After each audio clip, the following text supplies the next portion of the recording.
This is the AM News. Let's get into the details right away. President John Dramani Mahama has stressed the need for African nations to harness domestic resources to reduce dependence on external financing. Delivering the keynote address at the Heads of State and Government Breakfast Dialogue at the AU Commission headquarters in Addis Ababa in Ethiopia, President Mahama noted that the numerous challenges facing the continent, including a big financing gap of around $402 billion annually until 2030. He therefore called on African multilateral financial institutions to support Africa's economic transformation and the successful implementation of Agenda 2063. Presidential Affairs correspondent Maxwell Agwagwa tells us more in this report.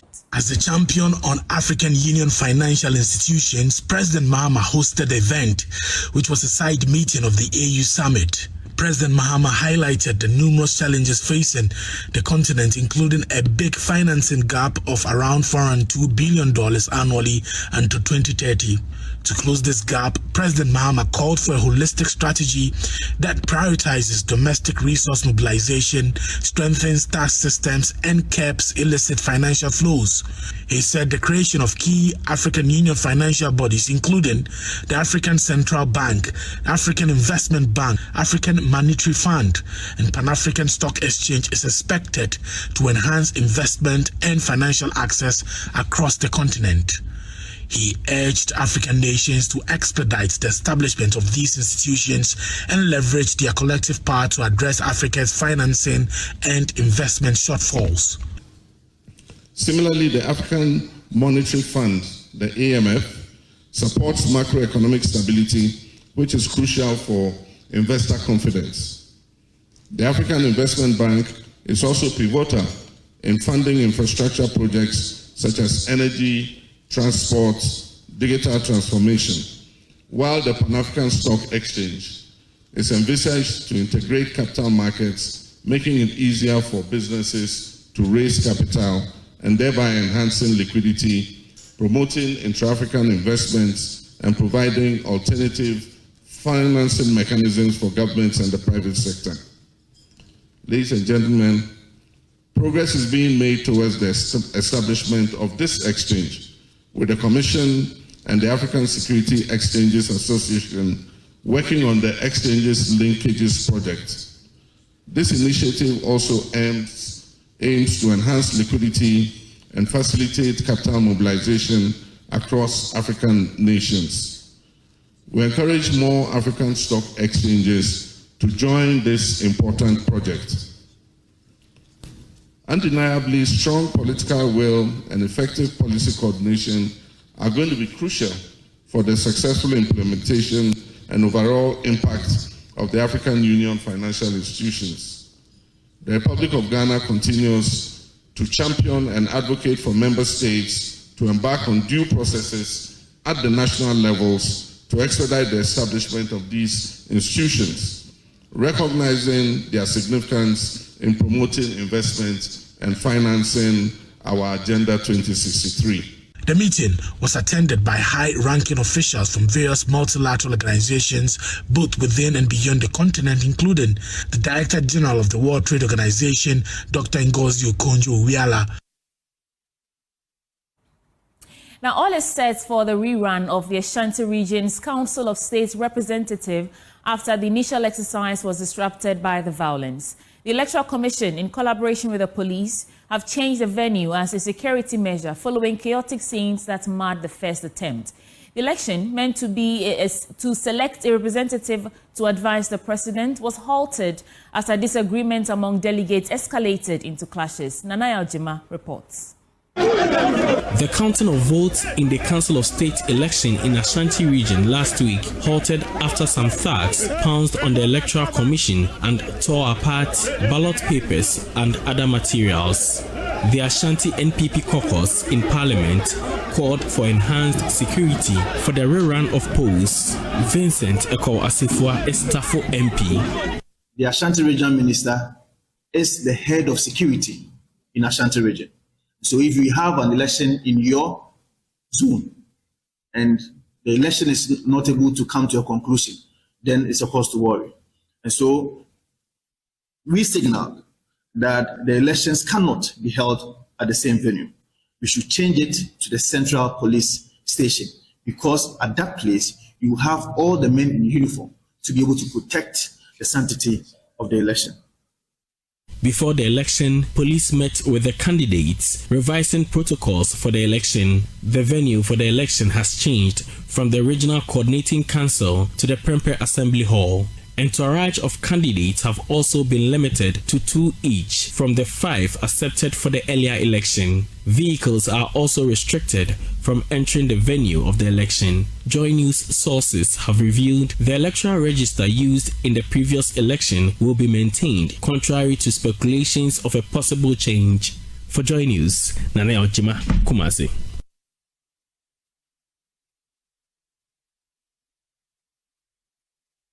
Speaker of Parliament Alban Sumana Kingsford Bagbane has assured health workers, particularly those involved in the fight against meningitis, of Parliament's commitment to supporting them in combating the disease. He stated that they were not expecting this outbreak, which he described as an enemy, emphasizing that they were actively addressing the issue and are determined to ensure the eradication of the disease. Now, the Upper West region has so far recorded 129 suspected cases of meningitis, 22 confirmed cases, and 16 deaths. Rafiq Salam tells us more. Speaking shortly before he donated logistics for meningitis case management, valued at over 300,000 Ghana cedis, Speaker of Parliament Alban Sumana Kingsford Bagbane commended medical personnel in the region for their immense contribution to combat the surge in cases of cerebrospinal meningitis, CSM, in the region. There's none of us who is dozing off or sleeping. It is something that we believe we should start working to do away with forever. As they said, if it's changing its form, its nature, its size, and all the tricks unknown to man. If not, this is not the time we're expecting this onslaught. But here we are on a serious attack by the enemy. And so we'll do all we can to support you, the health workers in the region and in the sector. This is just the first. As we go back, we'll look for more. Lawyer Paul Zun spoke of similar donation he had from the National Lottery Authority last week. On behalf of the Health Directorate and the region, I received a sum of 100,000 Ghana cedis from the National Lottery Authority based on a request we had made after our meeting on the 10th to also assist financially in terms of how vehicles and other activities will be carried out.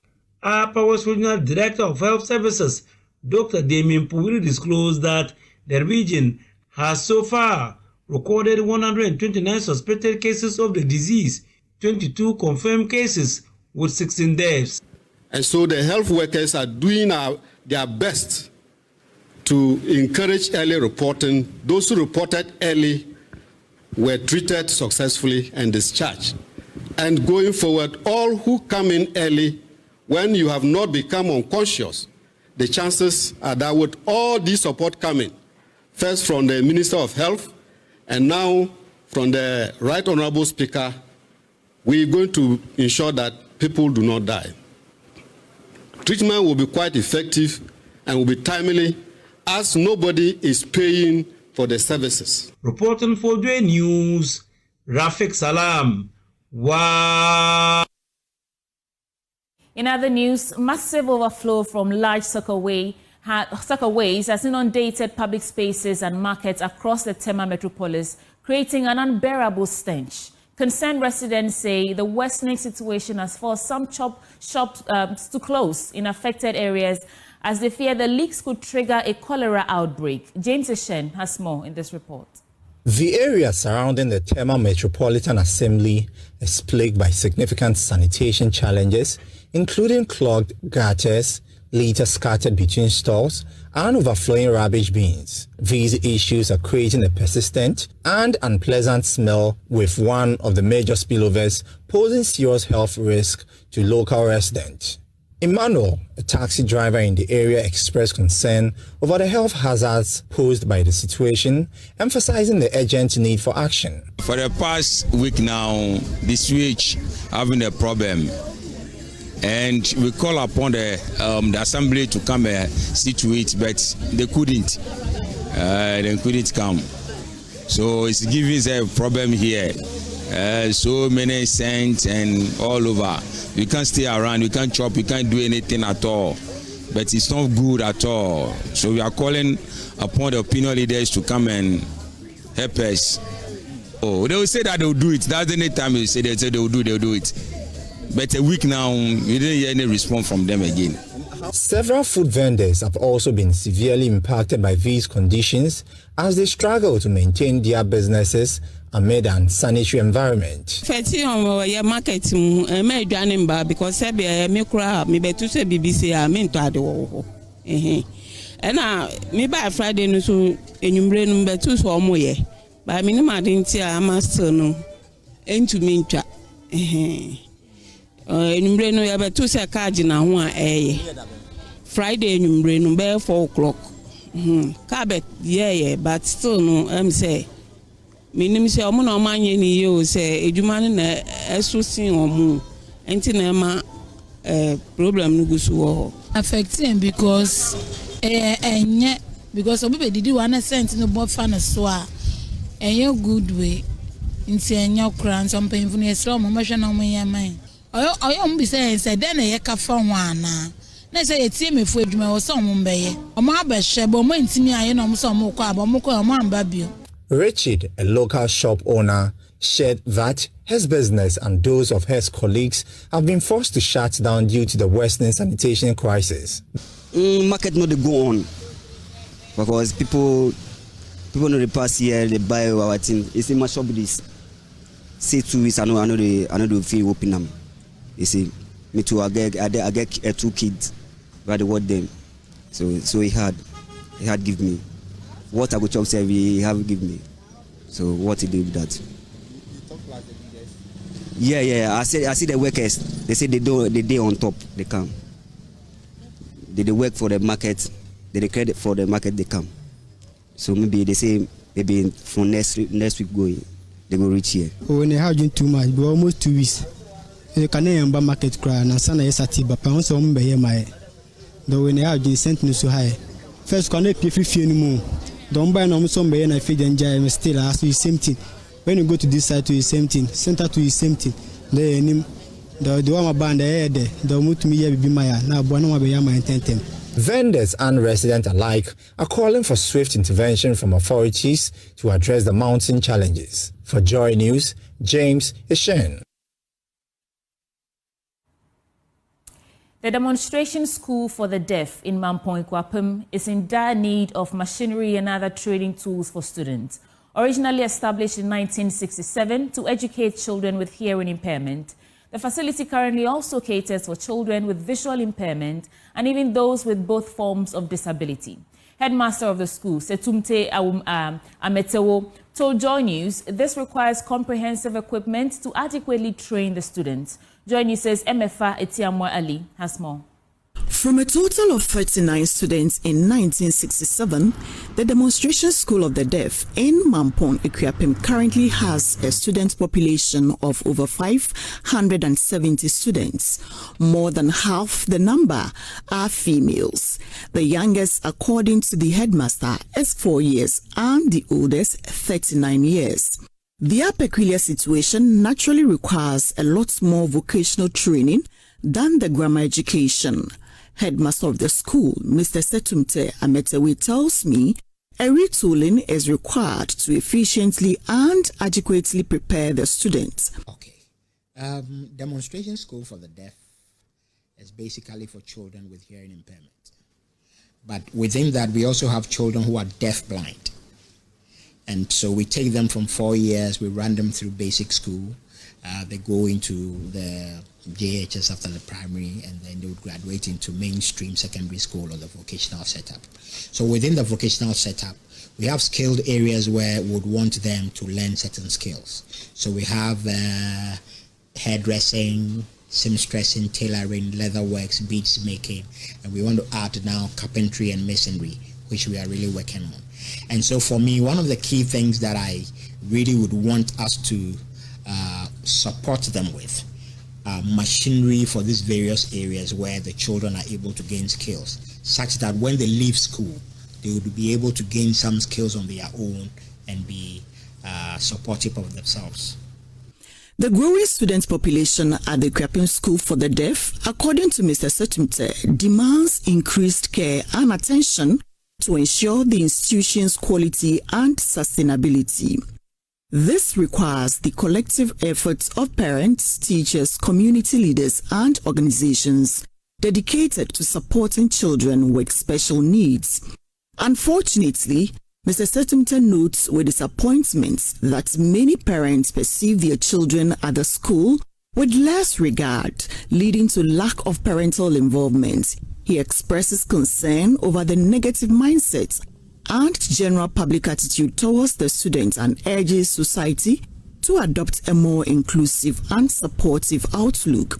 I think that the mindset has been that everything should come from government for free. And so even though they would be able to even support in basic ones, they think that it must come from government. And so we should be able to work on that kind of mindset, because they themselves, the children are for them.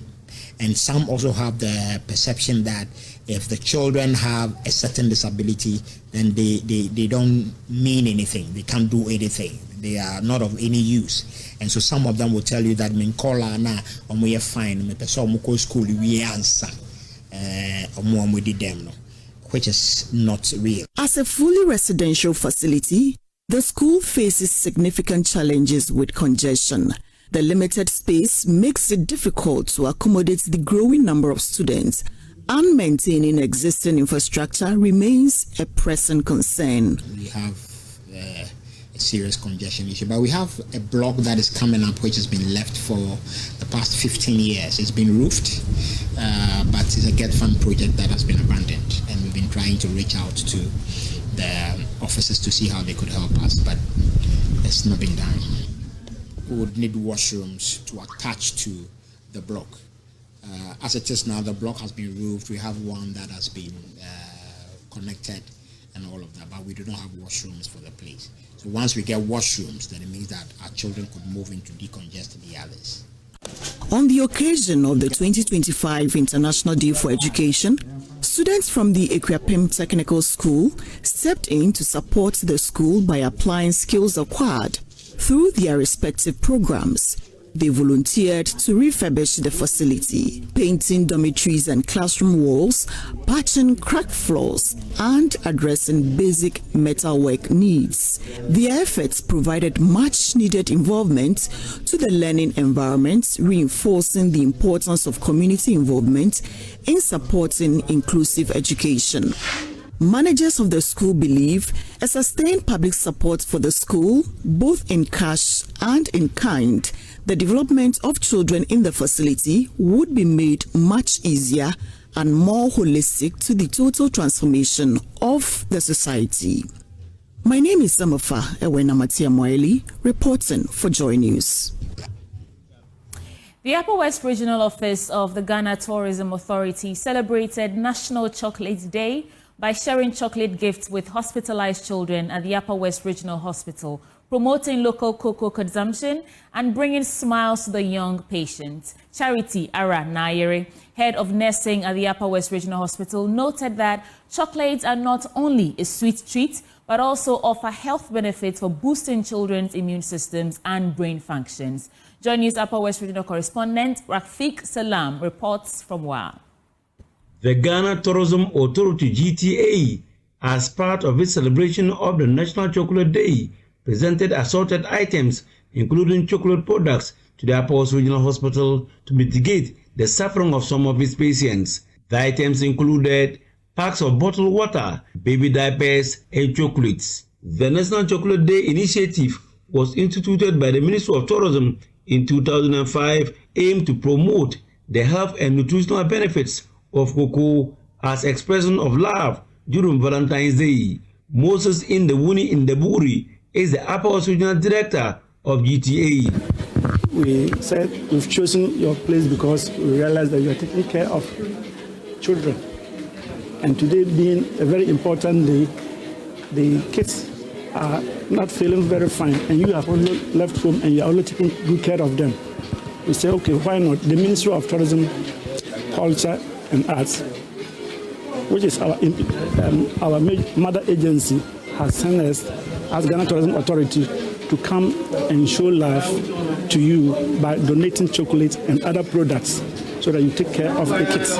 Head of nursing at the Upper West Regional Hospital, Charity Arenaire, spoke of the health benefits of the products to the children. Chocolate has nutritional values which boost their brain functions. So when they are sick, instead of giving them sweets that are just sugary, we rather prefer that we give them chocolate to build their immunity and then boost their brain function. That is why we advise that we rather give chocolate to children rather than other non-nutritional foods. I recommend that chocolate should be given to children who are sick. Whether sick or not, they need chocolate, so we should always give them chocolate. Ayere was grateful to GTA, noting that the donation will help alleviate the suffering of some of the patients. The GTA team and the hospital management share the chocolates to patients at the pediatric ward and then move to the pediatric medicine room where hospitalized children receive the items. Reporting for Joy News, Rafiq Salam. Wow. Let's get into our business update now with Samuel Kojo-Brace. Let's get into the business updates now. And partner at PwC Ghana, Bawku Jan Kwanzaa, has called for the urgent review of the current VAT system to encourage compliance. His comments follow a report by the Ministry of Finance on Ghana's value-added tax VAT system, which showed that many businesses above the threshold of the tax do not register. Speaking to Joy Business, Bawku Jan Kwanzaa said the current VAT structure is problematic, hence the need to revise it to rope in more businesses into the tax net. Ghana's VAT system, without shying away from it, is problematic. I mean, it's a secret that is known to everybody. So I don't even know whether you need to call it a secret. Our VAT regime needs an urgent review, and therefore I wasn't surprised that our previous presidential candidates both called for a review of the VAT. The medium-term revenue strategy, which we are all looking at now, also calls for a quick review of the VAT. So the VAT ought to be looked at to encourage compliance and ensure that it is businesses that we want in the net, that is actually the businesses that we are finding in the net. Because I'm sure the revenue looks at the cost of collections and they would not spend their time really going after small businesses, because that is not what VAT is actually meant to do. Otherwise, one would say, should we now go after those in traffic because the person may be reaching 200,000 a year? I don't think that is the effort that this nation wants to commit to those persons. So my call will be, let's ensure that a value that was 200,000 almost 10 years ago is not the same value today. Executive of the Chamber of Telecommunications, Ken Asigbe, has emphasized the need for addressing the element contributing to high cost of data. According to him, reduction in data cost is not a problem, but the issue lies with the actual cost price involved. He made these remarks at the inauguration of the Interagency Data Pricing Committee at the Ministry of Communication, Digital Technology and Innovations. The cost of data in Ghana is among the cheapest. And so, but the reason why we as an industry think that we still can come down. If we come down and a lot more people are consuming it, it would be better for us. But what are the elements that are in it? My class 3 teacher told me that sales price is equal to cost price plus profit. But here, the profit itself is not a problem. The challenge is the cost price. If you can find a way of bringing the cost price down, all of that will go. The issues, most of our inputs are imported. So the issues of even the import taxes that, again, that are in dollars as well, are all of that. So I think, Mr. Minister, this is a great committee to bring. I'm sure we'll bring the roadmap. Some of the things we'll be able to implement. Some of them will be short term, some of them, So I think we'll all go with it. And the last one also is even for us as consumers, because the way we consume data contributes to the cost of it. The fact that we don't have most of our servers sitting here, and for basic services that we have to do, we don't use our internal system, but we have to go onto the international gateways. All of those things contribute to the cost of data. That's it for Business Update on the AM News. Back to you, Sweetie Abochi. Thank you so much, Kojo Brace, for bringing us Business Update. Now let's get into our news review segment, because it's a wrap for the AM News. And joining us for the news review segment is Matthew Bindam. He's Member of Parliament for Bandai, and of course, Nanaya Achapim Jantwa, presidential staffer. They'll be joining us in a bit. Please stay with us. Good morning and welcome again to the AM show. This is the news review segment. Samuel Kojo Brace and I are here to steer the conversations for you this morning. And our guest joining us in studio to help us review the newspapers, Matthew Yindam, Member of Parliament for Bandai. He joins us. And later, we'll have Nanaya Achapim Jantwa also join us. Sir, good morning and welcome to the program. Good morning, my dear. How are you? I'm fantastic. How are you? I'm good. How did you spend your Valentine weekend? That's okay. I'm not a fan of Valentine, but right.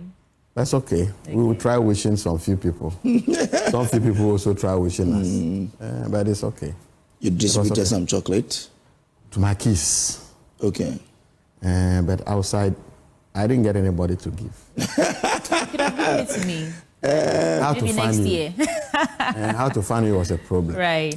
Maybe next year. Yeah. I think Valentine, the theme or the focus on ensuring that we consume more chocolate is in a great direction, because it gives the children, all of us, the chance to acquire the taste for chocolate, which means that our Ghana cocoa, which is then transformed into chocolate, will get the market. So I think that on Chocolate Day, maybe we should add chocolate to everything that we share on that particular day. I think it's a good call.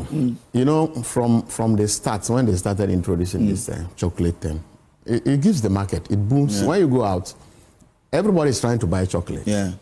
And I think that it's a good thing. It's just that the prices, obviously when demand goes up, obviously prices will rise. And I think that's where we have to look at. The prices are a bit going up, and it's not everybody who can afford to buy chocolate at that price. Anyway, before we get into the newspapers, any topical issue caught your attention you want to reflect on? You have a minute and a half or so to do that. We usually give our guests some time to reflect before we get into the papers. So. Reflect? Yeah. Topical issue? Yeah. Anything on your mind this morning?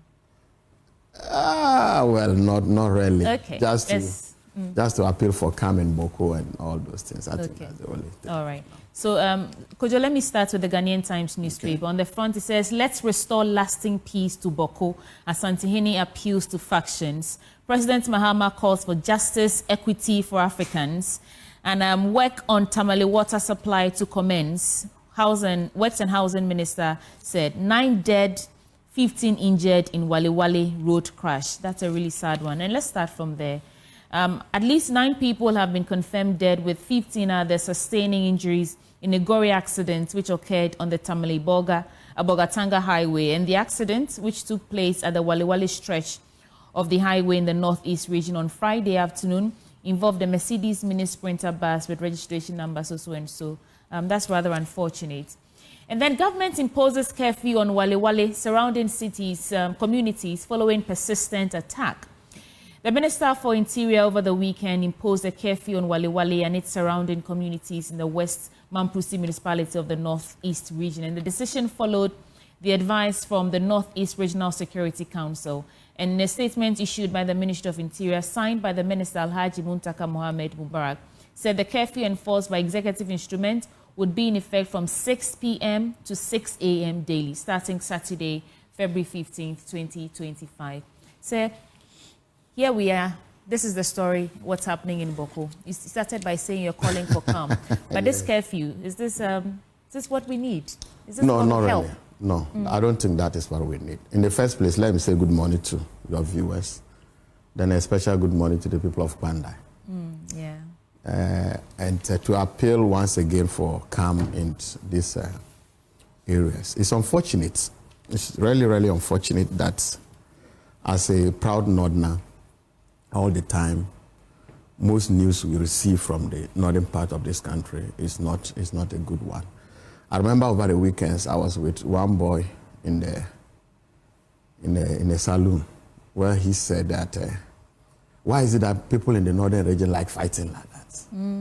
I was hurt, but I decided to control myself. In actual sense, we are very peaceful people, love peace. But unfortunately, sometimes the news that we receive is not a good one. In the first place, let's all condemn what is going on, but let's assess the issues. I spoke to a very reliable person, and the issue is that for some time now, there have been some kind of ambush, let me take it that way. When buses are coming from Bawku and they get to some stretch of Walewale, some people attack the buses and then they burn them. So because of that, there was curfew that was imposed, I think, in February or something, or January. Yeah. Something like that.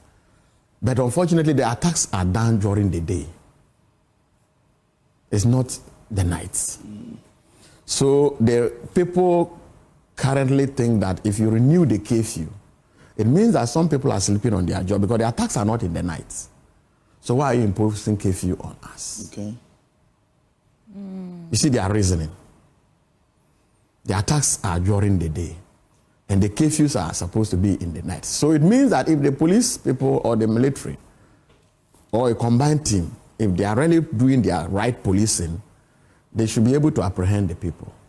So if you impose curfew from 6 in the morning, 6 in the evening, they think that you are unduly punishing them. But is this not known to the Ministry of Interior and the security forces? That is where we are all disabled to talk extensively, because this has to do with security matters. But the information some of us have gotten reliably is that the attacks are done during the day. Right. So if you don't fish out the people and you just say everybody go and sleep from 6 to 6, the youth are concerned. And there have been some attacks on the regional minister within the week or something, because there was a conversation and then I'm sure the youth also took the law into their own hands. And that's why it's from 6 o'clock to 6 o'clock. Oh, okay. Yeah, I think that's the information we've gathered. Okay. Quick thoughts? But in such instances, how can we get all the players in this conflict to say, call a truce, for example, to try to rebuild our communities?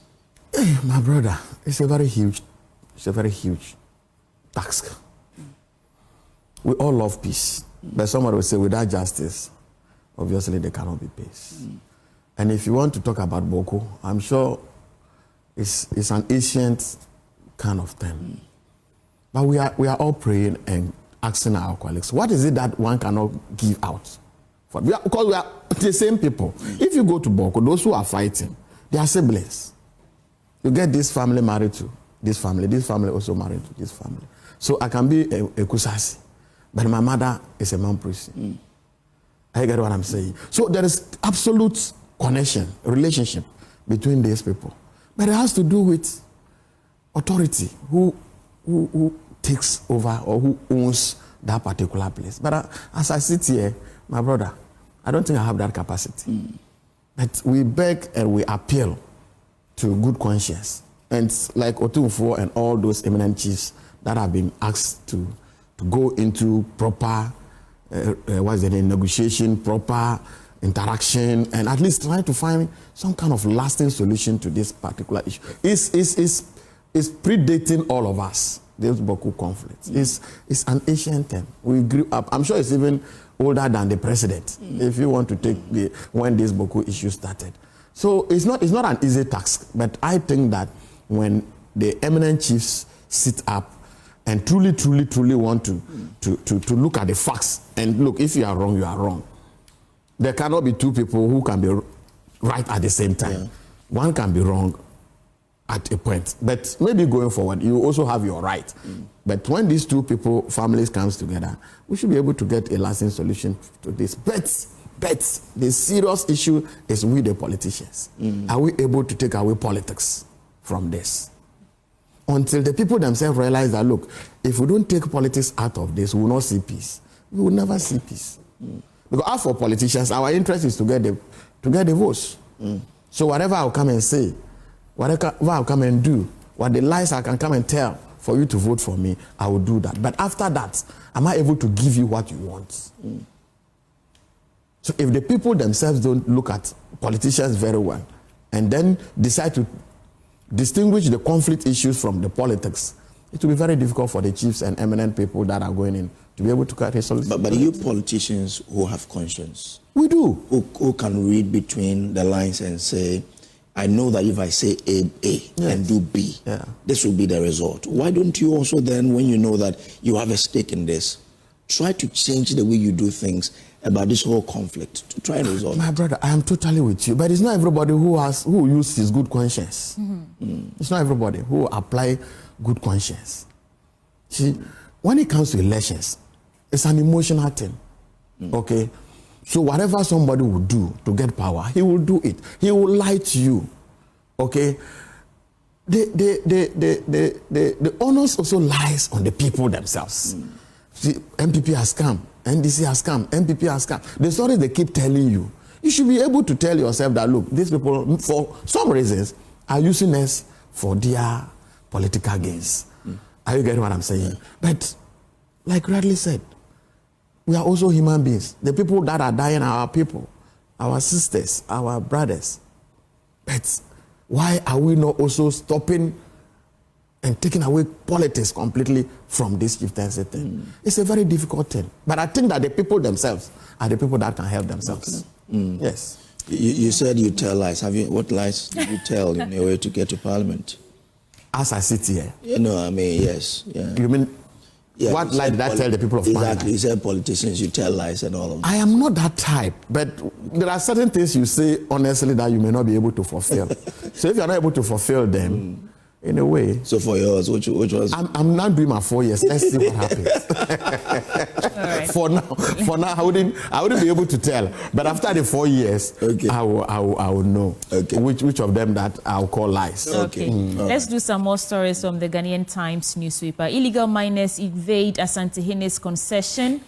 That's a rather tragic one. The Asantehene Otumfuo 32 has called for a multifaceted approach to addressing illegal mining in the country, and he expressed grave concern about the invasion of his mining concession at Ekropong by illegal miners, which he said has caused significant environmental damage.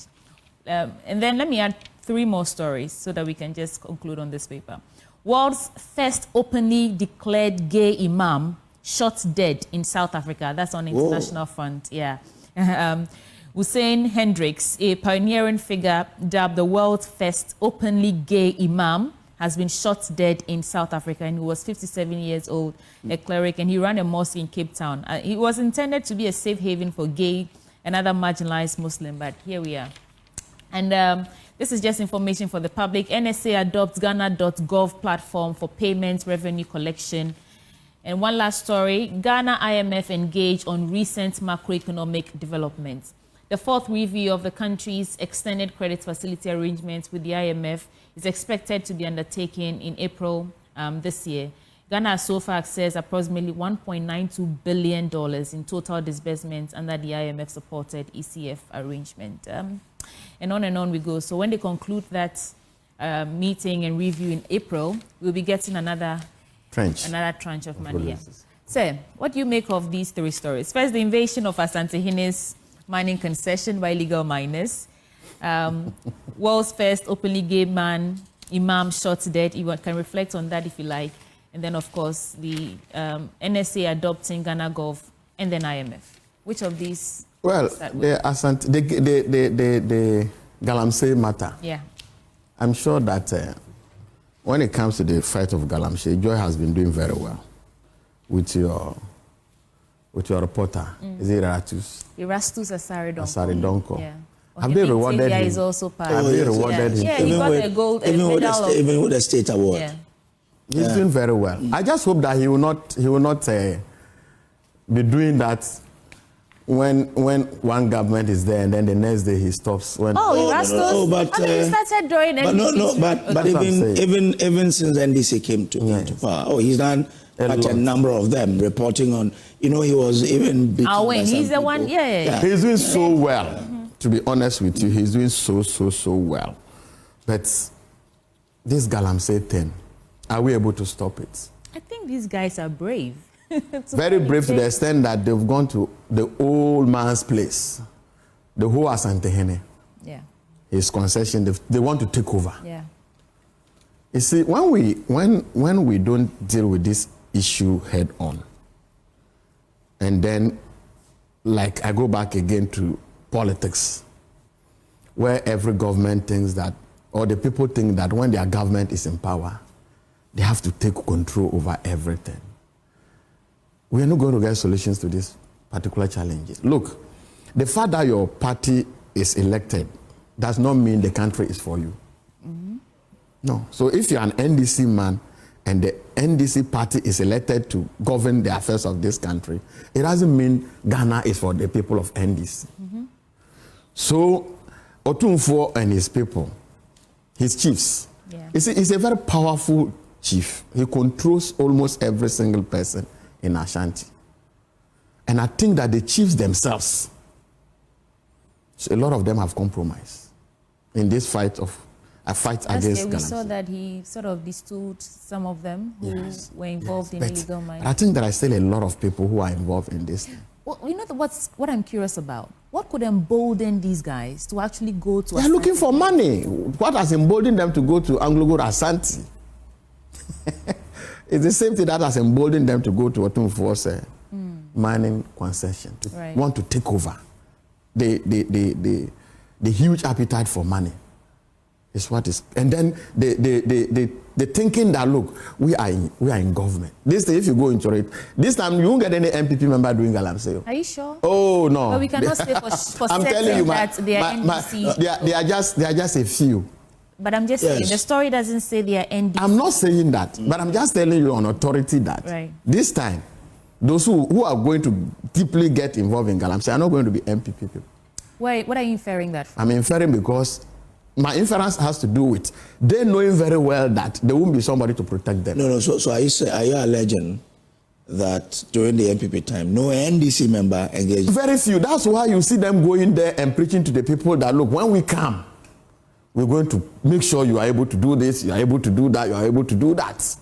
Meaning that those who are benefiting are not MPP people, indirectly. That is the message. But today, and those days that you people were even airing and bringing out the fight, those who were involved in Galamsey, how many of them were NDC people? Those top guys that you people were talking about, how many of them were NDC people? But the top guys, did you even mention? Oh, obviously. Okay. All those. You cannot run away. Okay. These are facts that are there. Are you getting me? True. These are facts that you cannot run away. Very soon, when you start, you will see that it will be big fish from the NDC that you will be seeing. It means that people are given unnecessary protection to crime. That's what I'm talking about. People hide under MPP, they hide under NDC, and they commit crime. And we are quick to protect them. That is the nerve, that is the audacity that has given them that kind of this to go to Ashantehene's concession to attack it. With the issue about the first imam being shot dead, is it a good thing? Oh well. Maybe off camera, I would have said different thing. Really? Yes. Off camera, I would have said a different thing. But now that we are here, I pray that they don't kill people who are involved. It's a human rights issue. And you know Islam. Now I'm curious to know what you would have said off camera. Yeah, don't worry. Islam. There is one thing about Islam that I love so much. When they dislike something, they dislike it. They will not put a human face to it. They will never put a human face to it. Whatever you do, if it will take him to die, he will die for it. That spirit is in Islam. So you see that the man who is shot dead is a Muslim. The very first to be openly gay as an imam. Muslim. Right. They shot him dead. Ah, well, our sympathies to the family of this man. Exactly. That's the little I'll talk about. Let's do some other stories. Could you? Yeah, let's do the daily graphic now. And Africa must be self-reliant in finance and development, according to President Mahama. Dame criticizes court case withdrawals by AG. 159.9 million cedis teacher training allowances for 2023-2024 unpaid. Aftermath of government directive, minority condemns job terminations, but majority leader says government stands by decision. Let's start with this particular story. It says the heads of state institutions have annulled the appointment and recruitment of all persons who were employed into public services after December 7, 2024. And the minority leader, Alexander Feomakin, has told Parliament, now he said those who were dismissed were issued with termination letters to go home in compliance with the directive from the office of the president for such appointment to be revoked.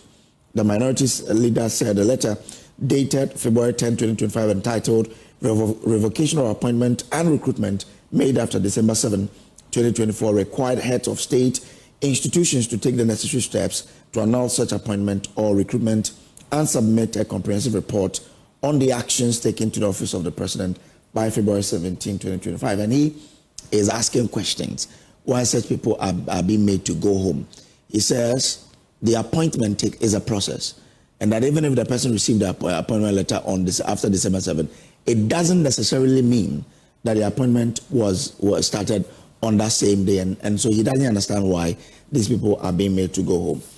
He cites a reason that President Mahama gave some time ago, quote, bad precedent of our governance, mass sacking of workers by the new Patriotic Party government is unacceptable. These workers are all citizens and like all Ghanaians have rights which must be protected, unquote. He quoted President Mahama as saying. Yes. So it means that there was a precedent. The President Mahama spoke against it. That do not do that. You did it. We didn't do it. What do you mean by you didn't do it? We did not do this. I think that as a nation, it shouldn't be. You remember Osafo Maafo said just all the appointment. Yes, there was a question at vetting. It was a question that somebody asked during vetting, and he was expressing his opinion. It was an opinion expressed. So people should not use that one as a basis. Okay. And for that matter, the two of us, or the three of us, including Madam, we should all be condemning this. Because it is not a good practice. I remember, even on the campaign platform, whether it was a question or it was self-inflicted by he himself, His Excellency John Dramani Mahama, where he said the MPP is going around saying that if they vote for him, he will come and sack those that they've been employed, those that have been employed.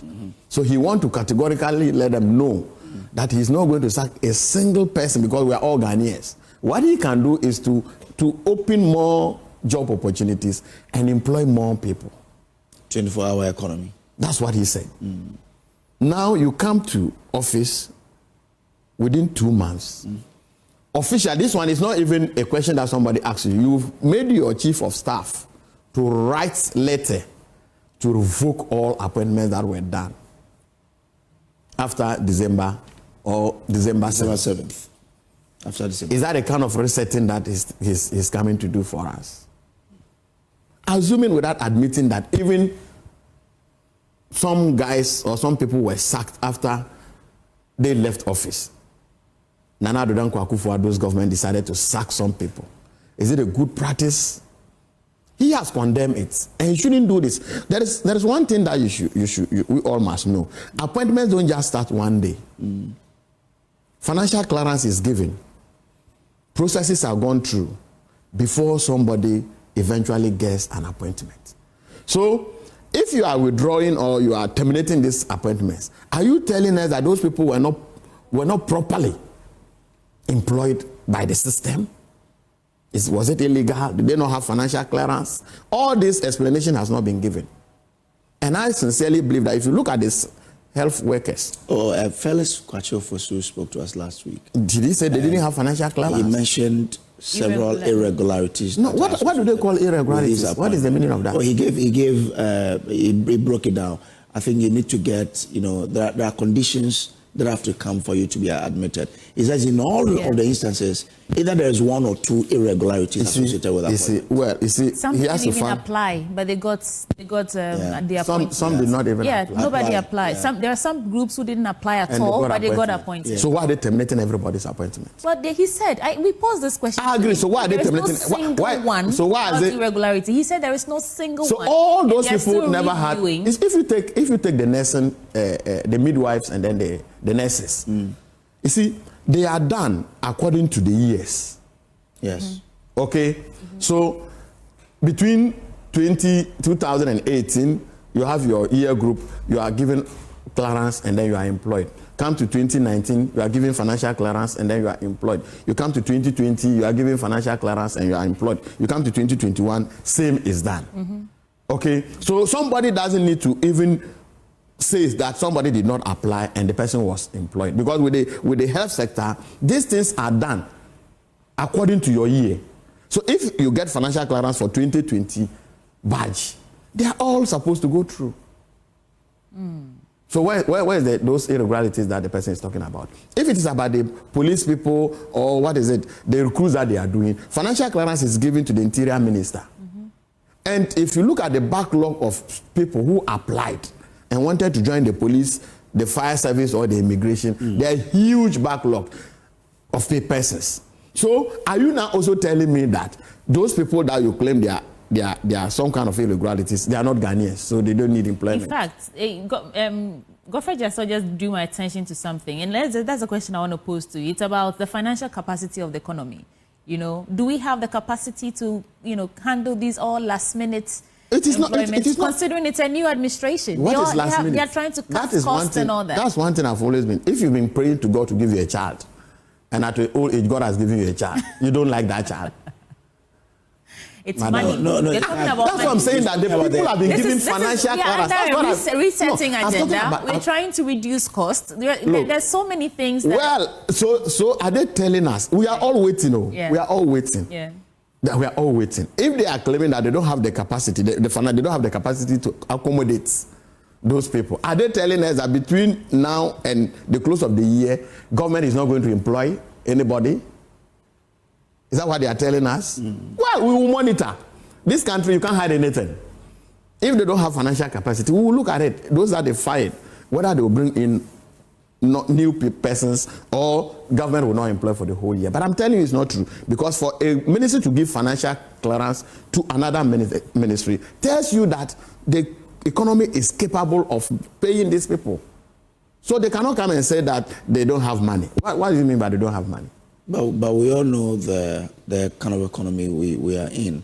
We've been through a lot and we were recovering. Even as of 2024, your finance minister told us we were recovering. Yes. So and there are positive indications that we are recovering. But the government says that, we are now recovering. You can't burden us with the number of... I'm just telling you that left us with. The fact that we are recovering doesn't mean that people who are qualified and have been put to work, you just come one day and revoke their appointment. Who told you that the financial clearance that they've given, there's no money to pay these workers? In any case, when MPP came, and there was that kind of thing that they keep talking about, those particular employments were suspended. The suspension came from the Minister of Health. He wrote a letter to suspend the recruitment because there was no financial clearance. So those people, immediately financial clearance was given. The people were re-engaged. They were not fired. It's not like this kind of practice. So if you knew that you didn't have financial clearance, suspend it. Let it hang. So that in the next recruitment you are going to do, you will recruit these people. But you don't sack them and let them go home. Then you open another chapter for your foot soldiers. So that when they are gone, you come and replace them with your food soldiers. Well, according and then to you say that when the time comes that they have to employ, these people have the chance to apply. No. It's not the same thing. I have got an employment under a government. You come and you sack me. And then you now come and open opportunity for everybody to apply. What is the guarantee that I'm going to square that job again? What is the guarantee?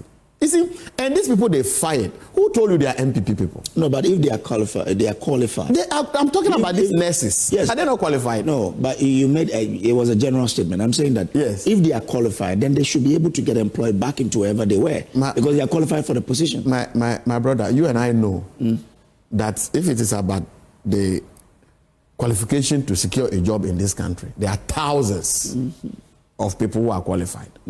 But the gate to enter is a narrow gate. So it's not everybody that can go through that gate. So if you are fortunate and you go through that gate and somebody terminates that appointment and tells you, my brother, come back, my sister, come back, come and join the queue, it's not going to be an easy task for you. So for them, what they should have done as a government is to make sure that they suspend those people if they think that those people don't have financial clearance and leave them hanging.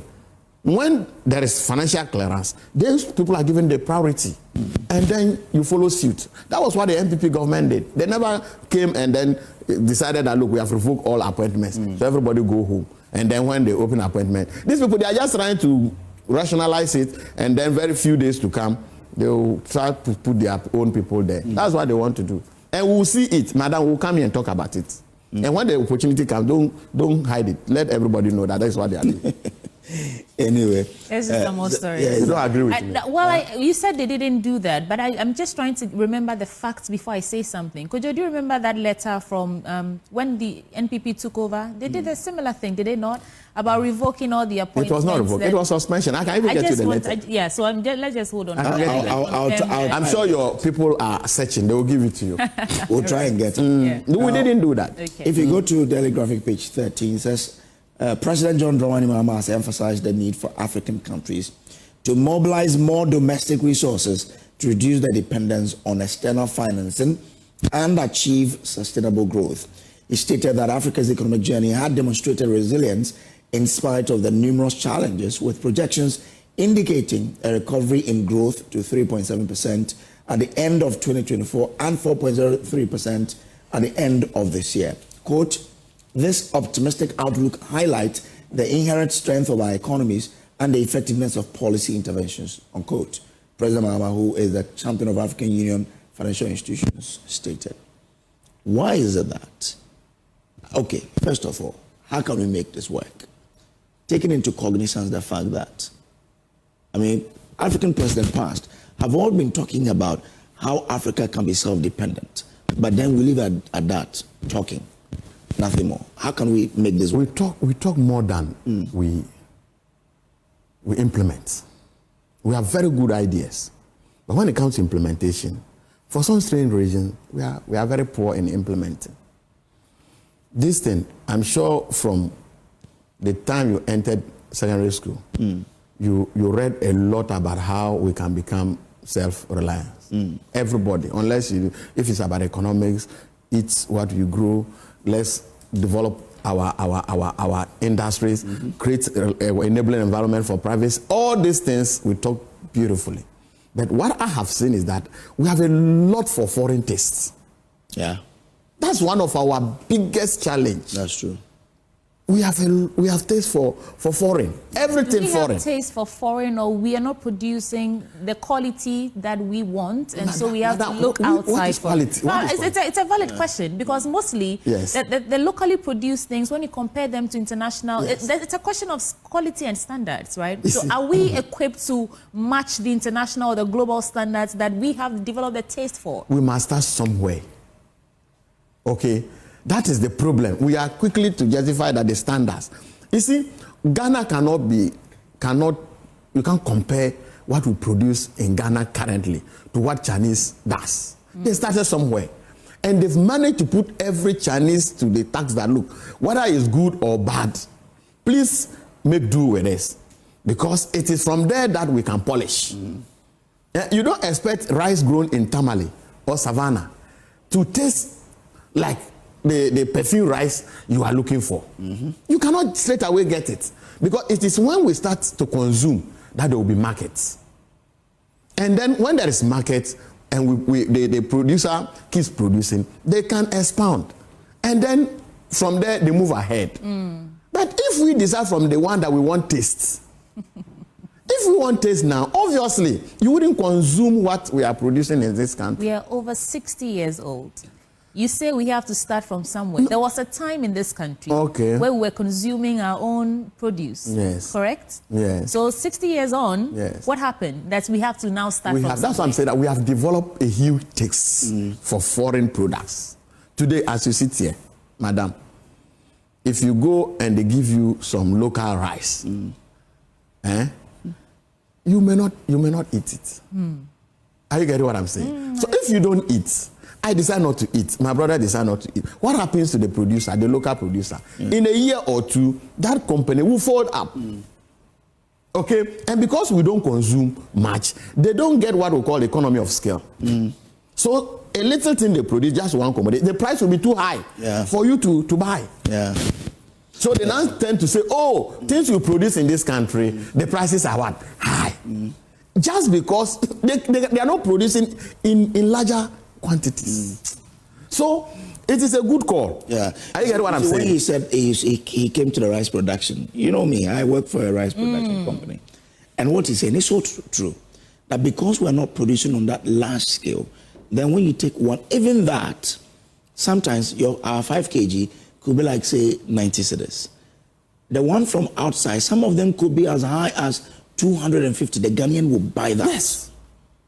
And sometimes if you compare our quality to theirs, if they don't tell you our rice is Ghana, you might not know. No. Really? Yes. But some people, because it is called, I don't want to mention the name, but because it's, and he or she knows it's from foreign, 250, he or she will go and buy it. And when they say, oh, Ghana rice is, oh, Ghana, why is Ghana rice 90 cents? I've eaten some Ghana rice before. Yes. No. It's not all that. You see, there are in varieties. Now, a lot of the Ghanaian producers, we've invested into machinery. So we are able to destone. I mean, some time ago, our issue was that there were a lot of stones in our rice. Today, you won't get a lot of Ghanaian rice with stones in them. We've invested in machinery. So we destone, we remove those that have discolored, we remove them. So you find quality, well, treated Ghanaian rice. And when you consume it, and they are fresh.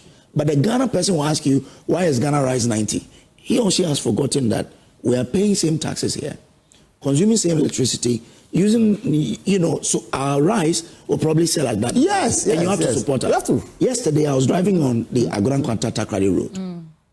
The contractor, Jasmo, has brought in a lot of Chinese who are helping him to construct a road the way it's not usual with Ghanaian contractors.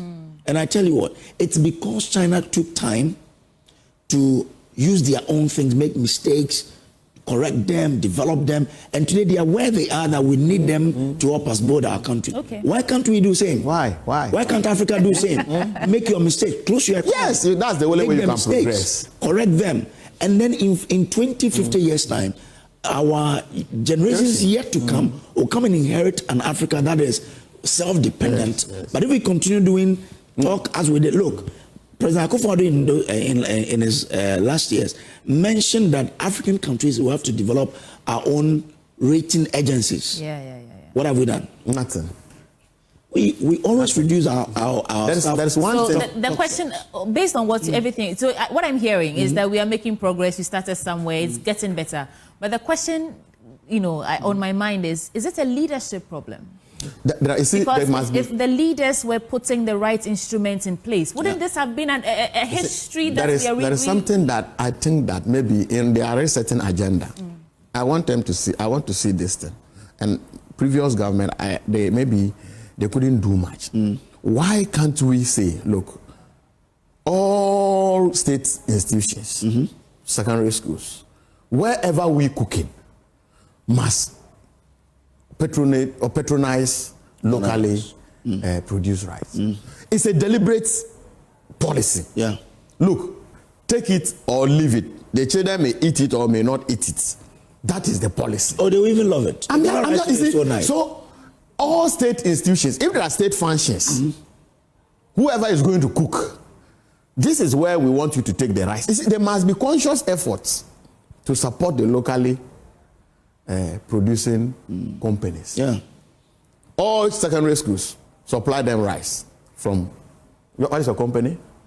You want me to mention my... Oh yes, you are a Ghanaian. You should be able to do that. But you know the challenge here. Yeah. Immediately you also start this policy. All those people who are importing rice, you become an enemy to them. What kind of country is that? Those who are importing, you now become an enemy. So if you have few people who are within your party colors and that's what they do, they will not give you opportunity. You see, we all of us, we have a problem. So it's not just sometimes it's not about but leaders are also picked out of the people. So sometimes when we speak as if leaders are so special, we are the same people.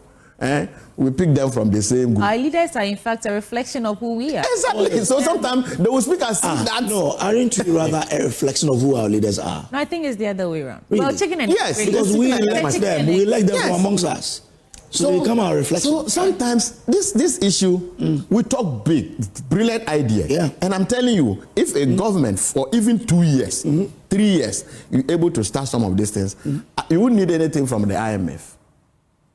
You will not. Hopefully we'll get there one day. Let's make let's see. You see, we must, it's a conscious effort. Do you know one thing? Do you know that everywhere you go in this country, there's a Chinese restaurant? Charlie.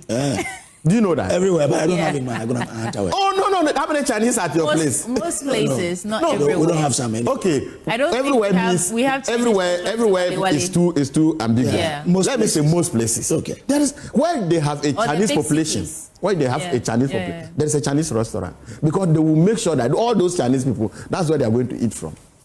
Why are we not able to do that? Yeah. These days, not just Chinese. We have Turkish. We have everyone has their own restaurants and cafes. And the people go there and buy those kind of food. But my sister, we will not do that. Well. This Valentine, I'm sure they took you to Chinese restaurant. Who? Oh, my friend. I ate Ghana chocolate. Instead of taking you to chop bar where there's fufu and other thing, your friend will not go. Like you said, I have taste for foreign. Taste. How to know? That's the problem. When you go to the market, you can look for a Vivi. That's my rice. Vivi. Vivi. Oh, sweet. Just get one. Yes, exactly. Yeah. Just get some. I will get it, and I'll try. I'll try and then I'll come here and then. Try it. It's lovely. Okay. You'll love it. Yeah. I have some the daily searchlights. Let's get through this one quickly. Education. Kids walk 10 miles to school. That's tragic. On the funeral attack, Oman Boedi and Kwabena Sechi implicated. Honorable Elvis Ifeanyi advocates for STEM education to drive Ghana's industrialization. Ofinso could be the next Bawku as youth chase out Asantehene out of town. Let me start from there. Otumfo's Neil Carter, who thought that sounds like an opinion piece, but who thought he had gotten a throne on a silver platter, met the wrath of the youth of Ofinso on Thursday at the Ofinso Traditional Council. The attack, which did not spare the Asantehene Nana Kweku Tabi. After throwing the first blow, he was seen almost naked and running for his life from a group of women who managed to seize his traditional clothes and sandals. Wow. What was the cause? The youth noted that justice is being denied 3 years after the filing of a dispute by a Shirem royal family at the Regional House of Chiefs. They said that since filing the petition, it has not received any day sitting. So it looks like they're looking for some sort of retribution for a crime committed. According to the youth, they went on a rampage. The Ashanti Regional House of Chiefs have intentionally turned deaf ears to the hearing of a pending dispute, which will bring them the everlasting peace for their development needs in the area. Well, it doesn't get. It's unfortunate. It's not in your hands. But it's not for you cannot take the law into your own hands. It's a very bad thing. But you know, the youth of today are very impatient. I don't know why it is so. We are very quick to take the law into our own hands. Very, very quick. If you try, they can even lynch you within the shortest possible time. Has it always been this way? That's what I'm saying. It is not a good practice. It's not a good practice. And those of you who have the opportunity all the time to speak to the masses, we must try to condemn this. You see, you cannot take the law into your own hands. He's a chief. And by even this act, it means they've distilled him. Yeah. If they remove his traditional If they remove your traditional cloth, it means your sandals and everything, and it's almost leaving you naked. Yeah. You cannot become a chief again because you've been exposed. Unfortunately, our time has run out. But if you could just walk us through the headlines on digital economy, no longer a luxury, Baumia. That's what he said. Okay. Let's end it there. Could you any headlines? Oh, no, that's fine. Well, thank you so much, sir, for joining us to review the newspapers. Our guest today, Matthew Yindam, Member of Parliament of Bandai. And do stay with us. Sports comes up next on the AM show. We'll be right back. Of this harsh decision of the unfortunate curfew imposition. So the government must, with immediate effect, lift the curfew that it has imposed on we, the innocent people of Walewale.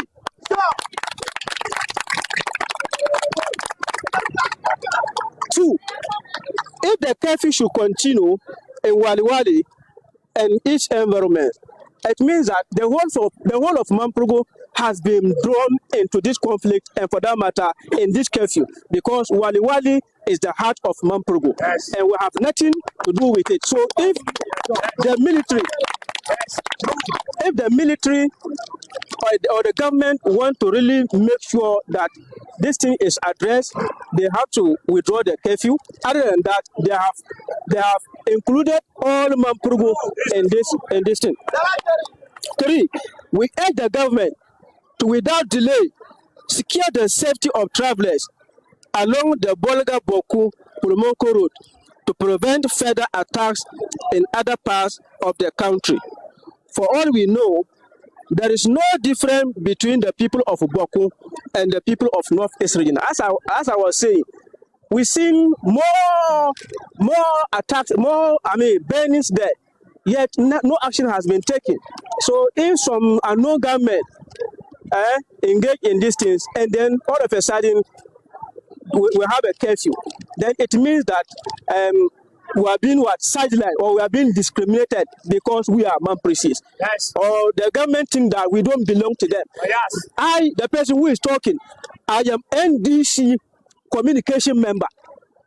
I am assembly member of Foni. I am NDC communication member. Even in the recent election, I was a world coalition officer for Foni. That is on behalf of NDC. So they should not treat us as MPP people.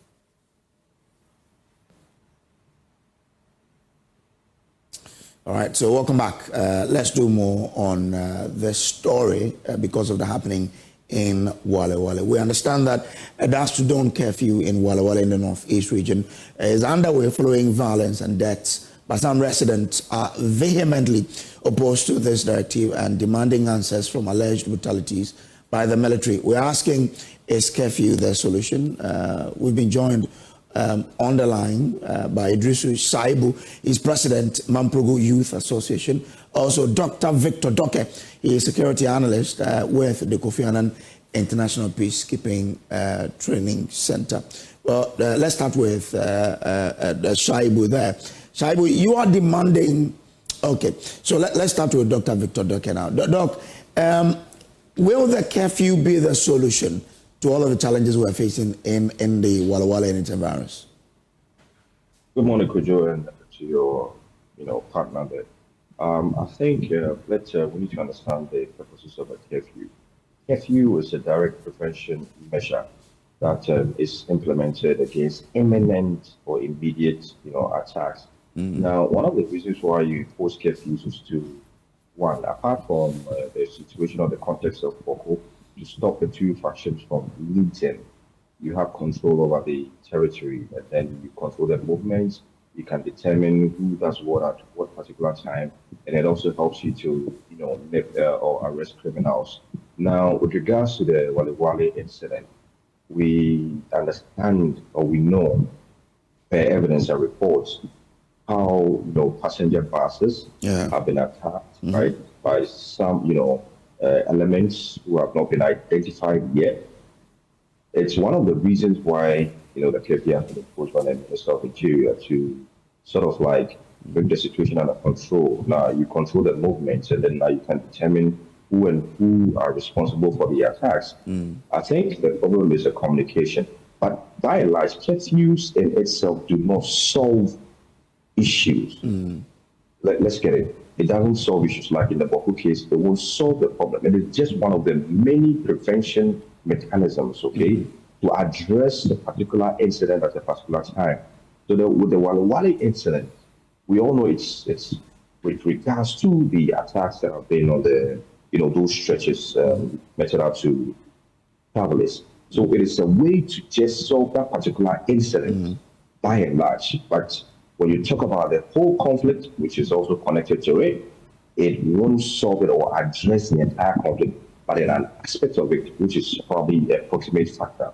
So I think the curfew have an imposed one to sort of like have control over the area and then identify those who are behind these attacks.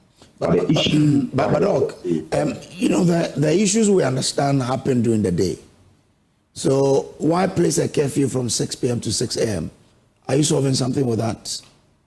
Well, good question. Now, you place a curfew, 6 to 6, and then issues happen in the daytime. Of course, we know how when, criminals or armed elements want to operate, they don't really mind whether it's day or night. But one of the reasons or the only thing that curfew can do is what? That's the door. You understand? Because then you can't limit the movements mostly part of daytime. People have to go, to business. People have to go to work. People have to, travel and all of that. So daytime curfew, of course, it wouldn't be, advisable. And that would be chaotic more than this. But in essence, you are controlling the night activities, of these elements if they are in the environs over there. You understand? They won't be able to meet in the night. They won't be able to, strategize. And that is why the KPI are proposed. Doc, while the youth are calling for revocation of this curfew, the Member of Parliament for the area has also put out a statement. He says, first, there was no consultation with him. Secondly, he thinks this is a politically motivated action. And so he lists about 3 or 4 things. He says there's reasonable security should have been an enhancement of patrol of the highway, an escort of travelers. And fourthly, this preconceived plan was exposed when the military, without provocation, innocently brutalized civilians on the 15th of January. The approach that the Minister of Interior took to handle or to try and curb the situation here, how would you assess that?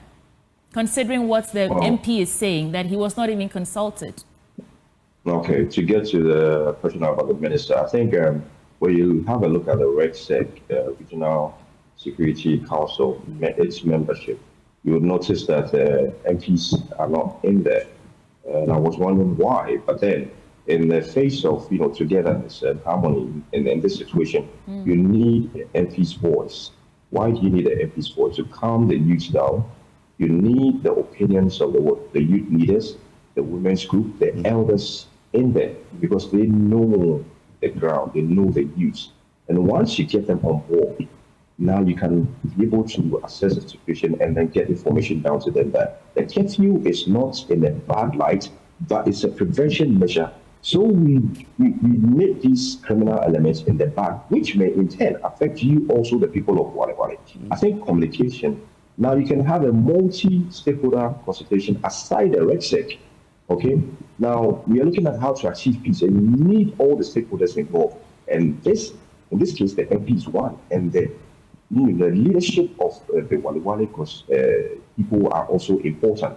Now, with regards to the minister's issue, politics and security go hand in hand. Why do I say so? You realize that yes, anytime there's a change of government, the political hierarchy, addresses issues about security. For example, we saw what the president had to do, going to Bawku, wanting to understand the dynamics and making changes here and there with regards to the national security coordinators and all of that. Security and politics goes hand in hand. Whoever controls the political aspect controls the security. We cannot do away with that. So I can understand any MP's frustration that it's politically motivated. Of course, it will be politically motivated, because then why do you want to sit down for issues such as this to deteriorate? Because then if we don't make that incident on the Walewale stretch of attacking innocent civilians, it may spiral into something else we could not control, we cannot control. And that is why, people see this as a politically motivated, issue. But I see it in the light of security, safety, and then prevention with regards to what, in the context of what the conflict that is, they are trying to resolve. But I mean, aside the curfew, once people are being attacked on the highway, what must the security agencies do to try and arrest the situation? There's something that has to happen. Curfew, you say, is to stem the tide of the activities in the night. But during the day when those actions really happen, What should the securities do? Well, increase patrols. That's the one thing. You see, we need to increase the patrols. We need to engage more. I think security officers also need a capacity building with regards to, because now you know where these incidents happen. So you would just be expecting that they would infiltrate those areas and then try to assess whether there are cells or criminal elements in there, and then also enhance, community relationships, because then you get one or two information with regards to who an outsider is or group of outsiders who have come in and then are trying to, perpetrate these kind of crimes. So increase visibility, increase patrols, increase equipment. They need more equipment maybe to assess. Equipment, you can even, invest heavily in these equipment and all of that to identify, whether there are elements in the bushes and all of that. So I think with this kind of measures, you are sure that you can have some peace, and then travelers can safely move about, their duties. But, sorry, Brice, Doc, can we really say we may have peace if the Member of Parliament for this area is openly condemning this curfew? Some of the residents are asking for revocation. Does that, I'm looking at the dangers that this could, produce. Does that not count? Is that not counteractive? The security people, although they didn't consult the Member of Parliament, he's coming out to say that they shouldn't have imposed a curfew on them. Would the people actually adhere to the curfew? Right. Now, you will understand that anybody in the Walewale instead would be very much unhappy with this kind of situation, because it's sudden, it stops all of our activities with regards to your human basic needs. And that is why I understand where Honorable Kabiro is. Having known him in 2018 from Japan, I know the kind of gentleman he is. But then, I think this is where I would entreat the Minister of Interior and then the Red Sec to, as quickly as possible, engage some leadership of the Walewale community, and then try to explain to them the purposes for the curfew. Now, if laws are made and enforced and it's broken, you are sure that those who break the law will face the consequences. And in this regard, now, in the context of the curfew, if the people do not adhere to the regulations of the curfew, you would expect that the security authorities will respond. But we don't want to see that. We don't want those engagements to happen at all, which could spiral and then out of control. So I think the way forward now is engagement with the leadership and the people, the youth group especially, because we would expect that they will be the cause. So you involve them in the most multi-stakeholder consultations and then have a roadmap. How long is the curfew going to be imposed or enforced? For what purpose? Let the people themselves help you to identify those areas they think that these elements, use or make their cells and are perpetrating these crimes. And then you can move forward and then have success with regards to what you want to implement. Doc, please hold for us. We would usher in Idris Shaibu. He's president of Mampugu Youth Association, and they brought out a statement also condemning the curfew. I just want to get excerpts out there. They say the Mampugu Youth Association strongly condemns the recent attacks on travelers along the Bolga Walewale Tamale Highway, as well as the Bolga Bawku Palunkum Highway in the northeast and upper east regions. These violent incidents are both morally reprehensible and religiously unacceptable. We call on those responsible to cease these attacks immediately and allow peace to prevail. They say while they denounce the actions of those perpetrating these attacks, we also condemn the military's unprofessional conduct in brutalizing innocent community members. These civilians, already suffering emotional and psychological distress due to the ongoing insecurity, should not be subjected to further brutalities and inhumane treatment. Such acts of brutality will not resolve the situation, but rather escalate tensions and deepen the crisis. It goes on and on to say these attacks, we believe, are the root cause of the current insecurities and threats on innocent commuters along the Bolga Walewale Tamale Highway, and yet deaf ears have been paid to finding ways of nipping them in the bud. What we are rather witnessing are unprofessional and brute treatment meted out to innocent community members of the Walewale enclave, and this is totally unacceptable. I believe we'll put the statement up on your screen shortly so you can also follow. And we confirm that the military's excessive force has resulted in the tragic loss of a young man's life, an innocent victim with no involvement in the incident. Several others have also lost their lives. So they're therefore calling on the government as a matter of urgency to halt the military actions with immediate effect and exhibit neutrality and fairness in handling matters relating to the chieftaincy conflict in Bawku to avoid blowing the conflict out of proportion. Let me get to Idrisu Shaibu now. Sir, thank you for joining us on the AM show. You believe the military is being biased in handling the situation here? Yes, good morning to your listeners and your viewers, and thank you for giving me this opportunity. Yes, we as youth think that the approach the government is using to resolve this matter is not the way to go. Because for all you know, even those people who are committing these crimes are not the targeted people this military are brutalizing. Now, we woke up on Saturday morning to hear a curfew imposed on Walewale and its environs. And before the Saturday curfew, there was an incident in a community called Loare, just along the Tamale-Walewale road, where a bus was burnt down. Now, the military went to a nearby community where the incident happened, brutalized the people, and as a result, one person died. Then the next morning, Saturday morning, we woke up to a notice of a curfew imposed on Walewale. Now we ask ourselves, what is the effect of the curfew? Now the incidents that happened on Walewale Road, they happened in the daytime. Now we have similar incidents happening in Bawku Road, where even under military escorts, people come out and shoot at the military and the occupants of the buses, kill, and nothing happens to those people. There is no curfew in that area. There is no military brutality in those areas. Why Walewale and its environs?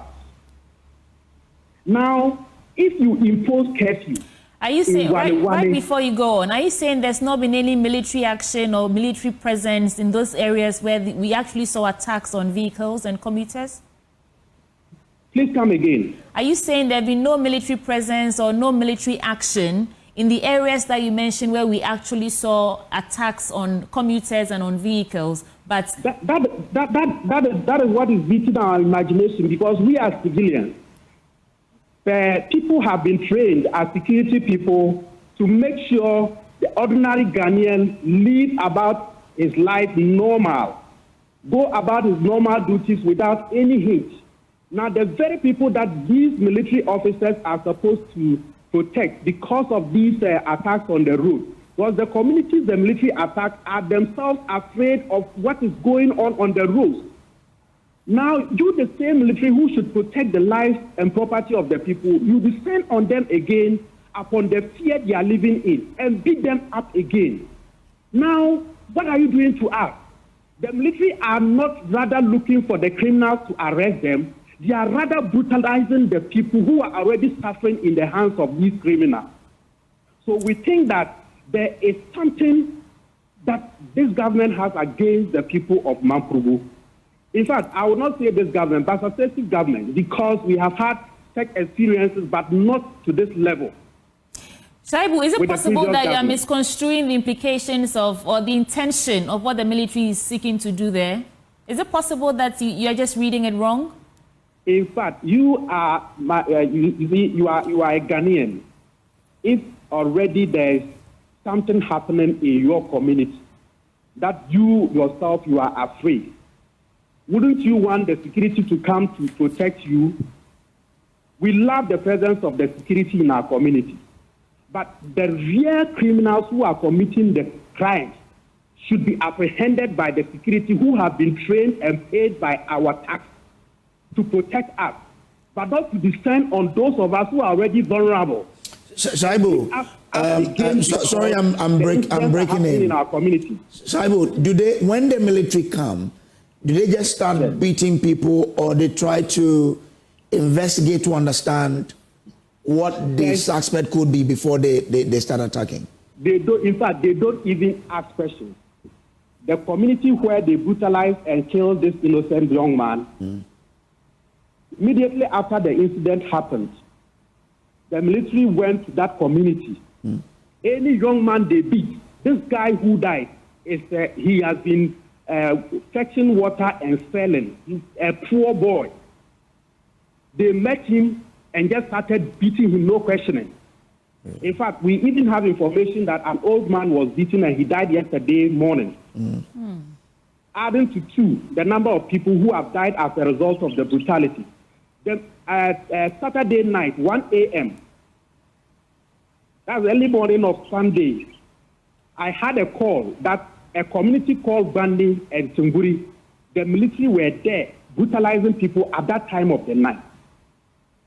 Meanwhile, those areas, according to the regional minister, are not part of the coverage area of the curfew. So please, we have been engaging, the regional minister, to be frank with you, have been engaging with the youth, and we are all working to see how we can resolve this issue together. In the midst of these engagement and all trying to see how these criminals can be arrested, then a curfew. Has there been any engagement yet? Can solve this problem? Shaibu, has there been any engagement yet between the military or the security forces and the people in the community? Have they said anything to you yet? Not at all. There has not been any interaction with the people in the community. The only interaction is the brutality. And now, even if you now want to find the criminals, do you think the people you are brutalizing will give you information as to how to get them? Right. Well, let me come back to Dr. Doke. Doc, you listened to Shaibu there, that the military just pounds on the community, brutalize people without asking questions. This is quite awkward, isn't it?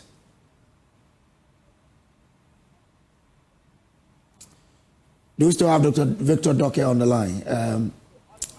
Okay, so because I'm hearing that the military. Okay, Doc, so yes, I can hear you now. Try and address this first. That the military will just pounce on people without asking questions.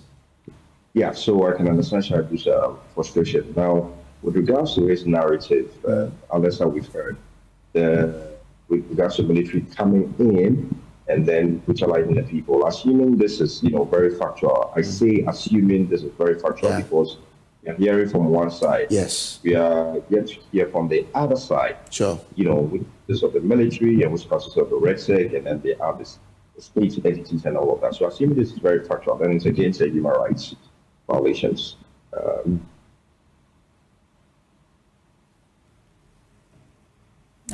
Looks like we're having some network interruption.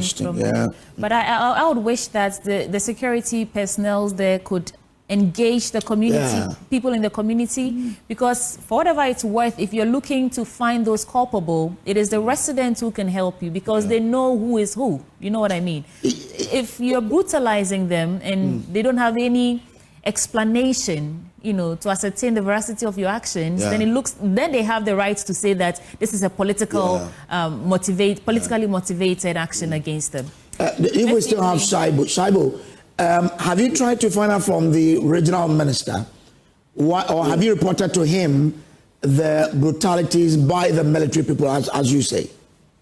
Yes, we have reported to him. What was his response? On Saturday evening, a gentleman was shot at the chief's palace and killed.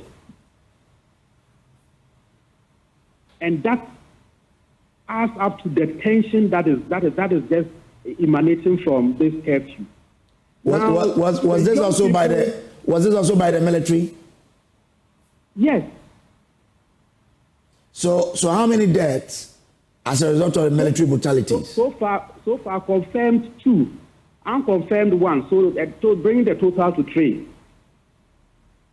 Did you see the military doing this, or you are telling us a reporter's speech? We saw the military doing it. And they can confirm they did it. Really? It is not like they were hiding and doing it. broad daylight, anybody they meet, they brutalize you. So young men in the communities had to run to the bushes. So how many men assaulted the people whom you say are dead now, the 2 people? In fact, several of the military officers. Several of them entered the community in their numbers. Can you put a number to the several? In fact, I can't put a number, but okay. I can say 10 to 15.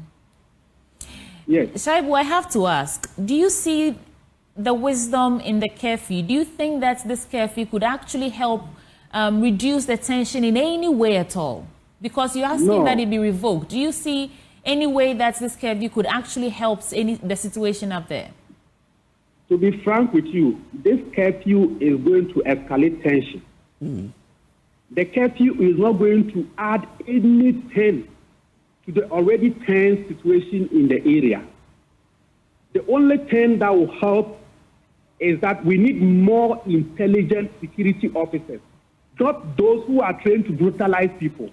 Okay. We need people who actually have the skill to go down to the community and fish out these criminals. And I'm even telling you that those people who commit these crimes, they mostly ride motorbikes to commit those crimes and run away. So we cannot even confirm that those people are living within the communities where they have imposed the curfew. And I realize that we've been saying... not just the way to go. We've been saying military. How about the police? Any police presence in the community? The police are there, but the actions, the unacceptable actions are perpetrated by the military.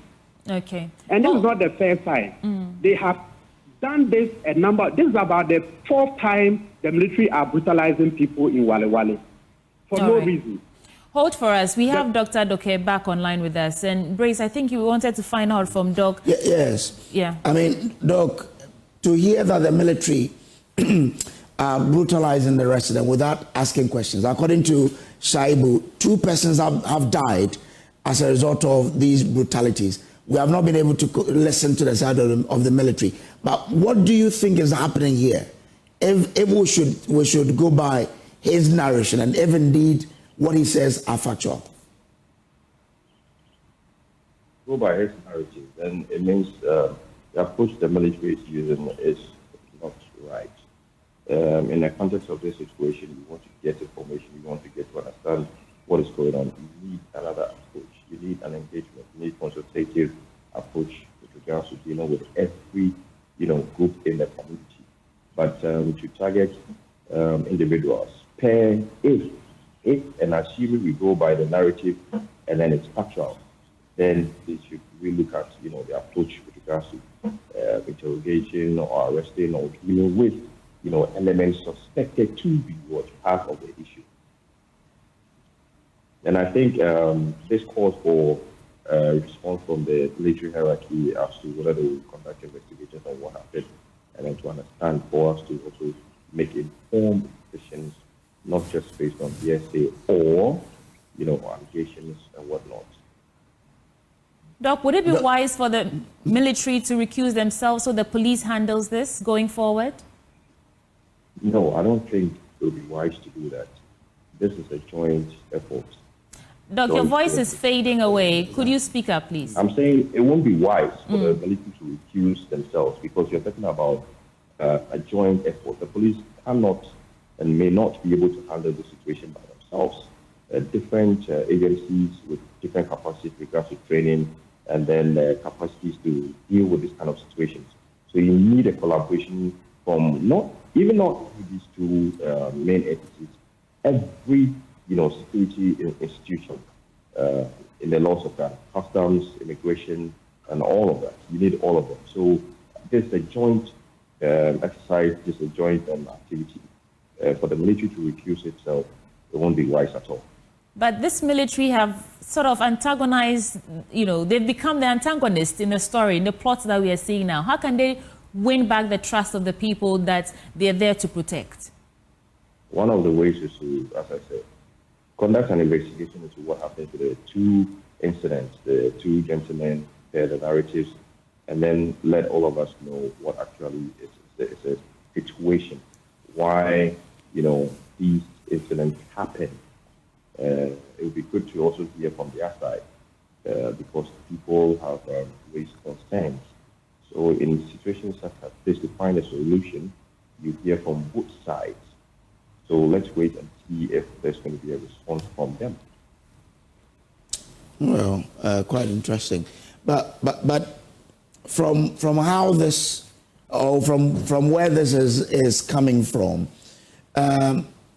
it needs a multi-stakeholder approach.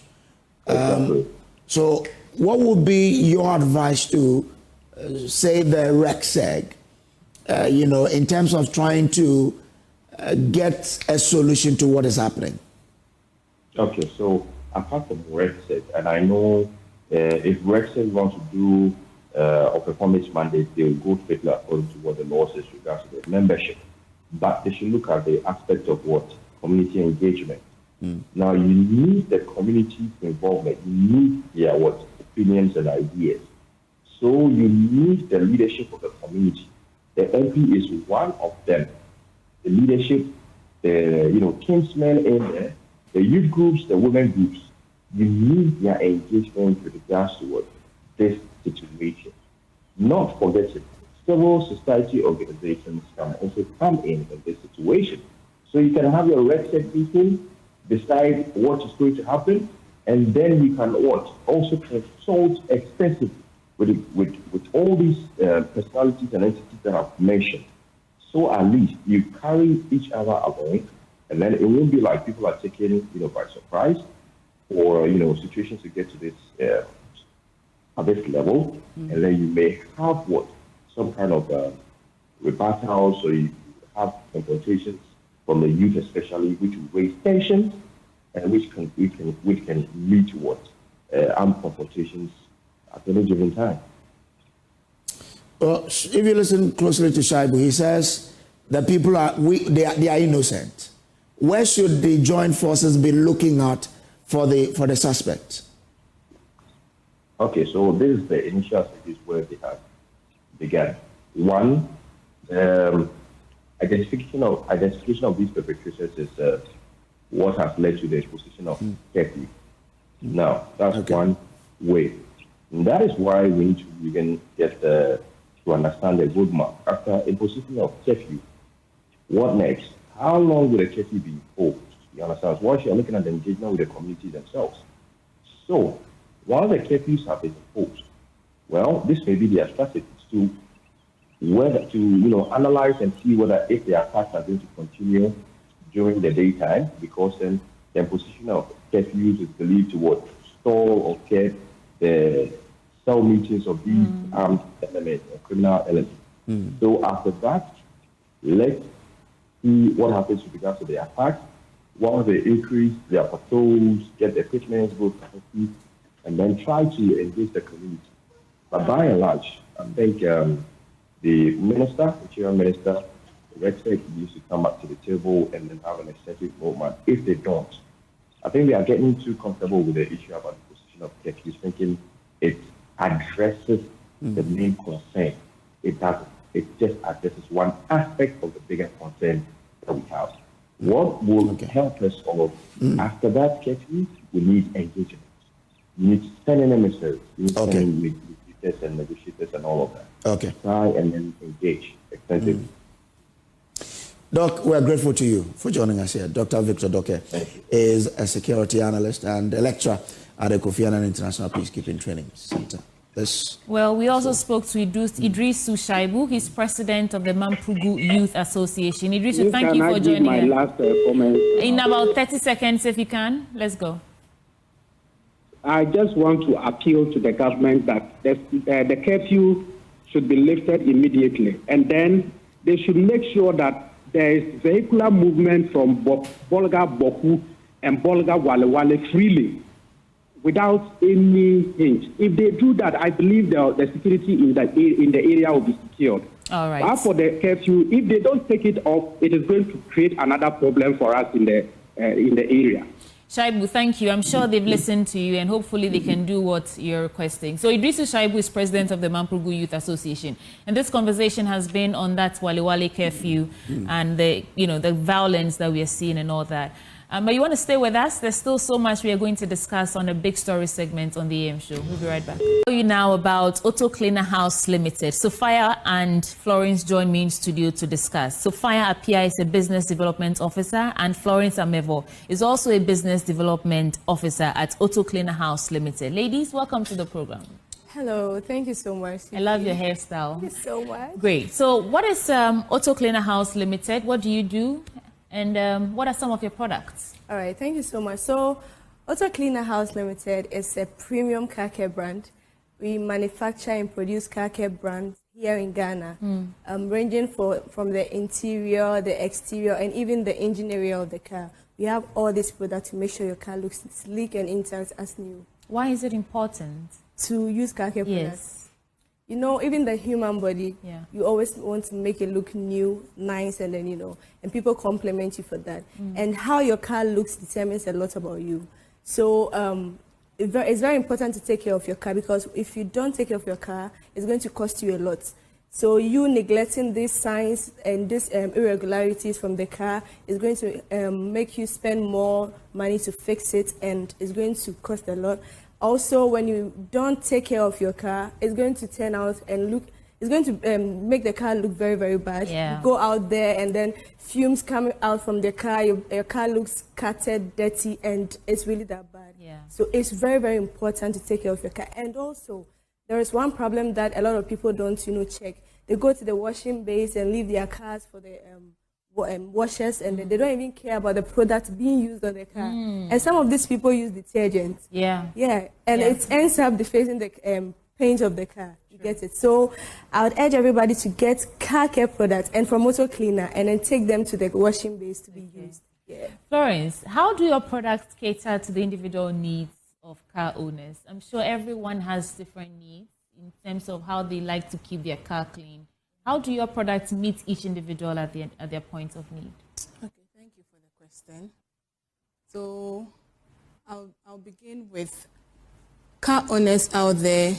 Most of them have problems on the specific products they want to use on their cars. So, and even if they do not know how to apply it.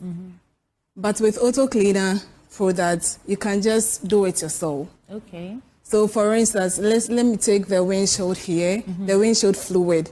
So you can just, when you buy it, you just pour into the water tank in the car, and that's all. Oh, easy peasy. Yeah. Easy peasy. Okay. What about the other one? Walk us through, the product on the table. So you just told us about the windshield, right? Yes. What's the other one, the next one? This is the aluminium polish. Okay. So we haven't really released them yet. Okay. It's new in the pipeline. They are polishes for cleaning aluminium, from all metals, brass, bronze, and everything. In Ghana, we don't really take care of these things, and it ends up rusting. So Auto Cleaner really thinks about you guys, and we are getting these products out there very soon to clean your polishes. And this is the leather conditioner for cleaning every type of leather in your car, in your homes, everywhere. And then this is the seat cleaner for cleaning the material seat in your car and in your homes. Yes. Great. So where can we find your products, Florence? Okay, so our products can be found in the mega stores and also at Abusiokai. You can even find some of our products in Lome and even Liberia. You global, huh? Yes. You're going international. Okay. But are you located at a particular place? Is there a contact number so that we can locate you when we need you? Okay, so you can visit our website, www.autocleanerhouse.com. And also you can rate to us personally on 0544-803624. And also we have to take it slower so that our audience can catch you. Okay, let's go. Okay, so 0544-803624. And also 054-8916-167. Okay. And so far, are you open to retailers and distributors? Yes, currently we are really looking for these people. If you are a car care shop out there, if you are a mega shop, a supermarket, and you are looking for it to be a distributor of Auto Cleaner, you can just reach us out on our website or call us so that we do business.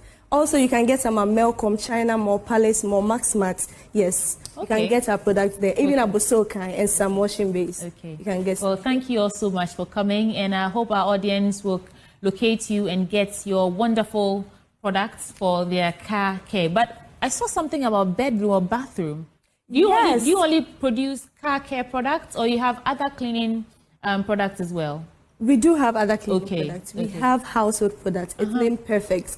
Products for cleaning the bathroom, products for cleaning your cooktop, products for cleaning everything in the room. We have that section. In fact, auto cleaner is a lot, but because of time, you're focusing on the car today. Okay. So Auto Cleaner House Limited, your one-stop shop for every cleaning need.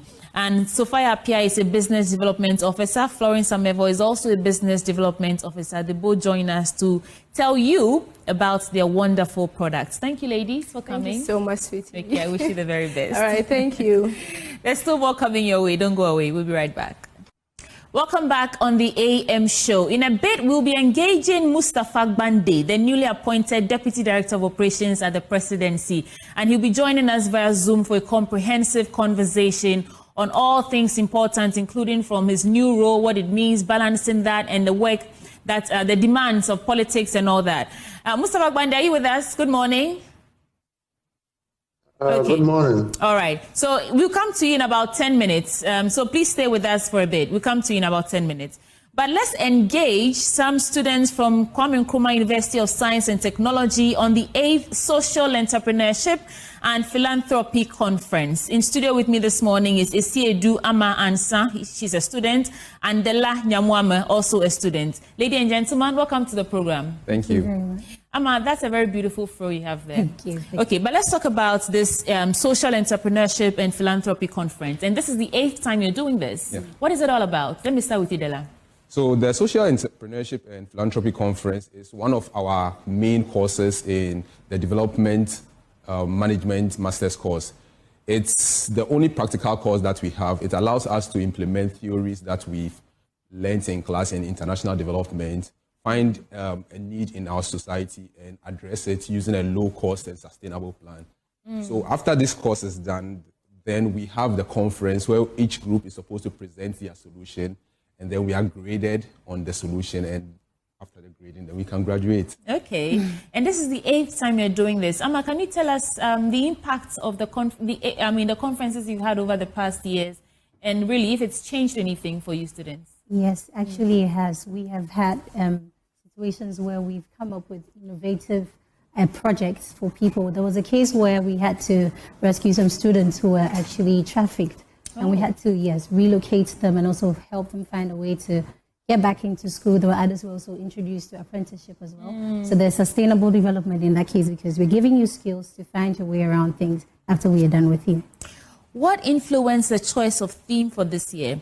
From idea to impact, leading sustainable change. Dela, what does this mean? So this year, we are trying to make sure all our projects link into the SDGs. We want a sustainable way for our projects to continue after the students have graduated.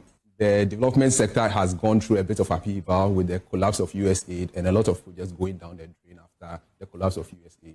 So we want to have projects that when the organization that is funding them gets out of the market, the people who are benefiting can continue with those projects so that the impact is felt after, because we are just in school for a year and a half, and we want to make sure that our projects last after we are gone. Yeah. And so we want it to be sustainable, and we want them to feed into the SDGs, and we want them to be practical. Okay. We don't want to just come up with ideas that disappear after us. I also understand that a key highlight of the event is the CEP Awards. Do you call it CEP or CEP? CEP. CEP, yeah, CEP Awards. What does that look like, Ama? Well, it's an opportunity for us to expose ourselves, especially being students. There's a chance for you to let people see the kind of developmental projects that you can actually bring out. So it's in a way for you to get the exposure, because the people that meet there are policymakers, they are students, they are non-governmental organizations. So there's a meetup of a lot of people who are very interested in developmental projects. So it's basically everything about sustainable development. Okay, so let's get the details out there in terms of when it's happening, what time, who's invited, Dela? Everybody is invited. On NGOs, students, general public. It's happening at Kumasi, KNUST, near the poolside, Amuneza Hall, on 1st of March at 9 a.m. The general public is invited, stakeholders, people in the development agency, everybody's invited. Thank you. I'll give Amma the last word on this. You can talk directly to our audience and invite them if you like. Okay, so hello everyone. I would want to personally invite you to our SEEP conference, which is happening on the 1st of March from 9 a.m. in Kumasi. I would really love to see you there because we're trying to develop our country as well. Well, thank you so much. Esiedu Ama Ansai is a student, and Dela Nyamwame is also a student, and I wish you the very best for your 8th Social Entrepreneurship and Philanthropy Conference, as well as the awards. Yeah. Congratulations. Thank you. Well, that's that for now, but before we go, let me remind you about Solar Mates Ghana, because if you want, you have to select a solar system from our various solar packages ranging from 30,000 Ghana cedis to 99,000 cedis.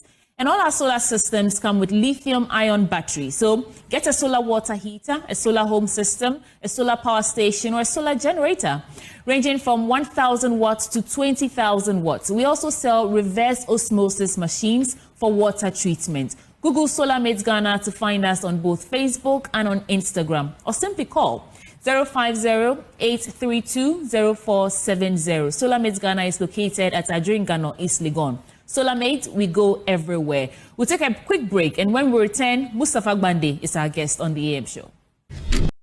Thank you for staying with us. Let's engage Mustafa Gbande now. Mustafa, thank you for your patience and congratulations on your new role. How does it feel? Thank you very much, and good morning to our cherished listeners, yourself and my brother, Akakpo. Is it Akakpo still No, there? this is Kojo Braze. No problem. He's forgiven. Yeah. My fancy brother. Yeah, that's it. That's the one. Well, over to you, Kojo. Anyway, Mustafa, so you are the Deputy Director of Operations in charge of security at the Presidency, right? No, Deputy Director of Operations at the Presidency. Oh, okay. That's that. Okay. So for those of us who don't really know your work, what do you need? What entails? What does your role entail as a Deputy Director? Well, I think I have a track record, and I'm proud to say that I have a track record because I've served under the political party that is in government today. I believe that I've served my boss, the General Secretary, very diligently, where I was taking all the fire and having to engage the grassroots, the bases, and all those who matter as far as the office of the General Secretary was concerned. I've served under the President as leader of the party, and so that track record, I'm sure, will lead me to serve again. Fortunately, I'm serving under someone who I call a disciplinarian. Unfortunately, well, Gbande is on the move there, so you expect that these things will be happening along the line, but we'll get him to... Retired, so for me... Gbande, speak.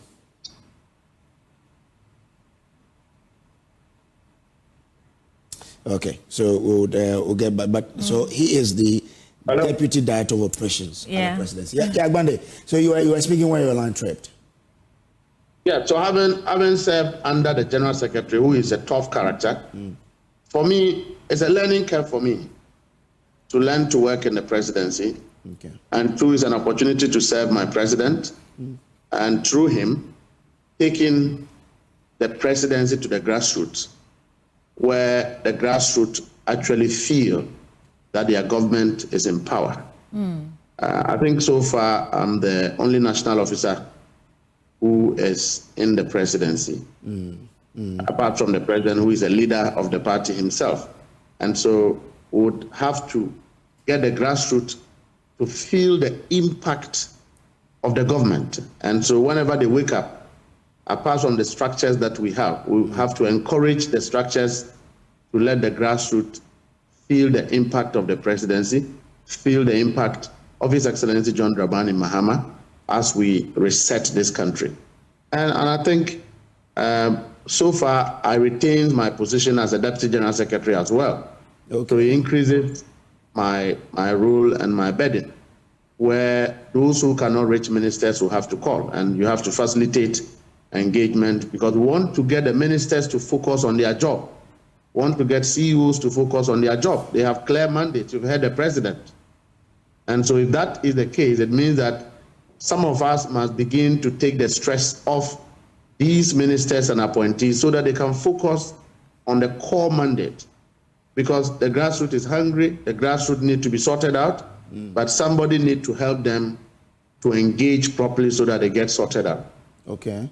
So you are sort of the link between the grassroots and the government or the presidency per se. I wouldn't say so, because at the other senior officers who I report to and take instruction from. Okay. But I think that among other things, that rule will not be left out. That responsibility will not be left out. Okay. Now, how do you jostle your position at the presidency and you being the Deputy General Secretary of your party?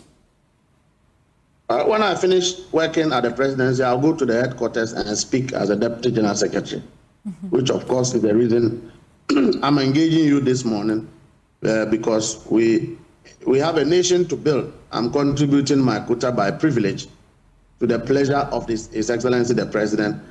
I have a political party to protect and to grow. And so I'm quite young, and would manage the two. I'm not an old man. I still have some energy to be able to go around the country and to do my work. And so we'll keep engaging. Well, I mean, when you check social media, a lot of your grassroots are clamoring for appointment. People do put people there and say, this person has to go here, this person hasn't gotten this and that. You as the Deputy General Secretary and also Deputy Director of Operations at the Presidency, how is the government handling all of that? I think the grassroots... Hello, can you hear me? Yes. Can you hear me? Yes. I think that the grassroots is justified in their quest for employment, just as any other Ghanaian who is desirous of getting a job. It's also true that some people will get appointments immediately.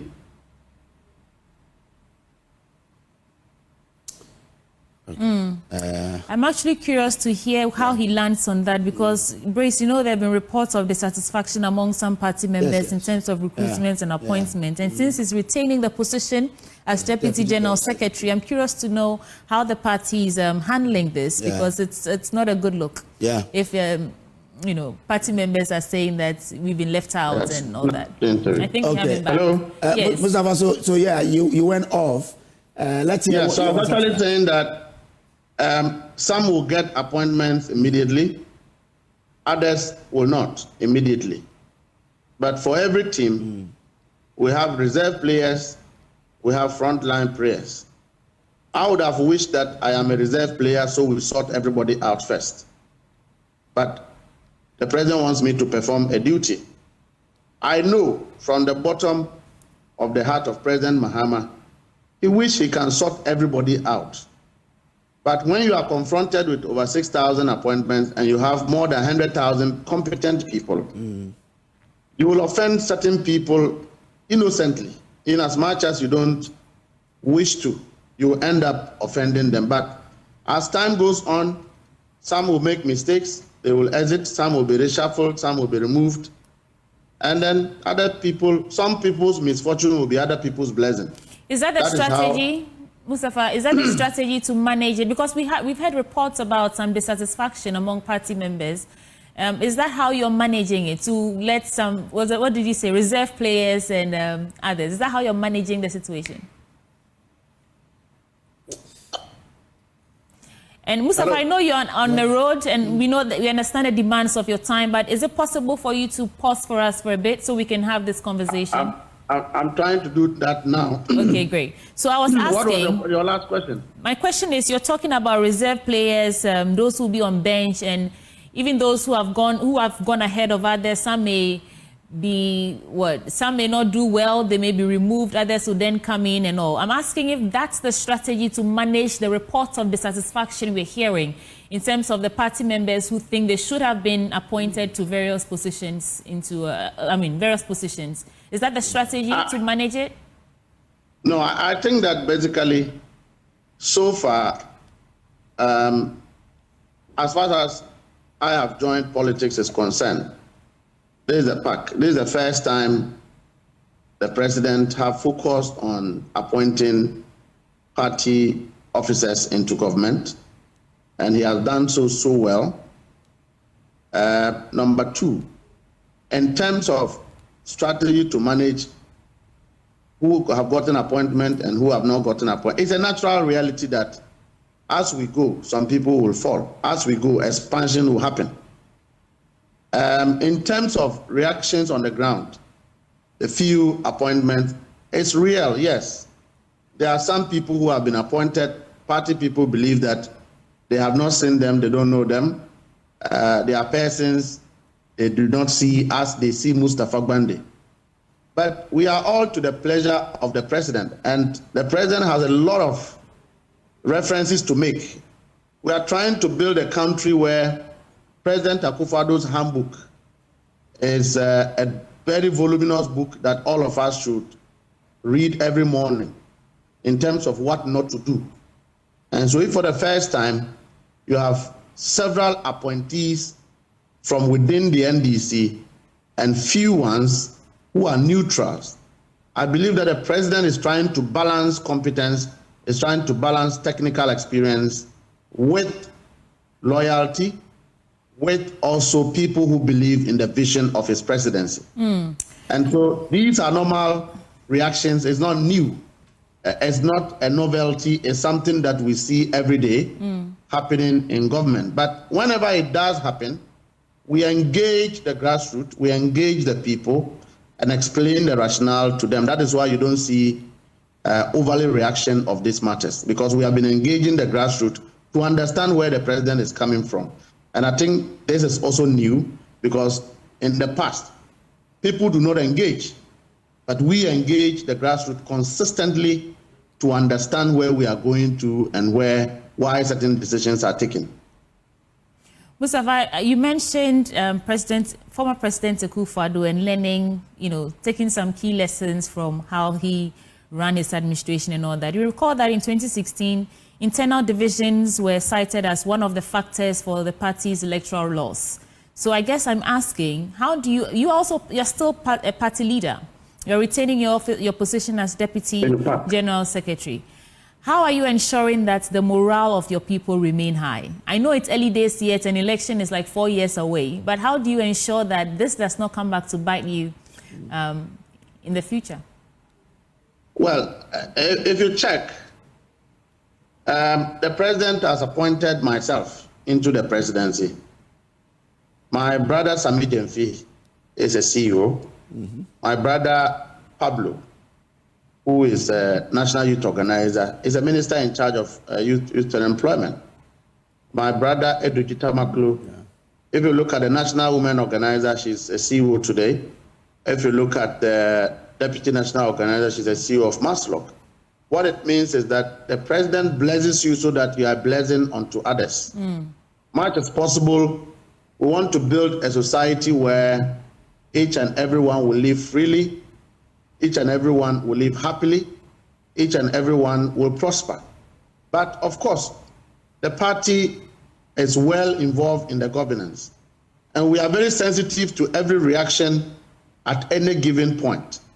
If you checked how we run the party, I myself was in the field 24/7, where wherever we get a conflict, I was asked by my general secretary to rush there, engage, and we have it resolved. The same principle is what we apply whilst in government, so that where President Mahama cannot be, we continue to engage the people. Even if government is wrong in some issues, you have to engage the people to let the people understand.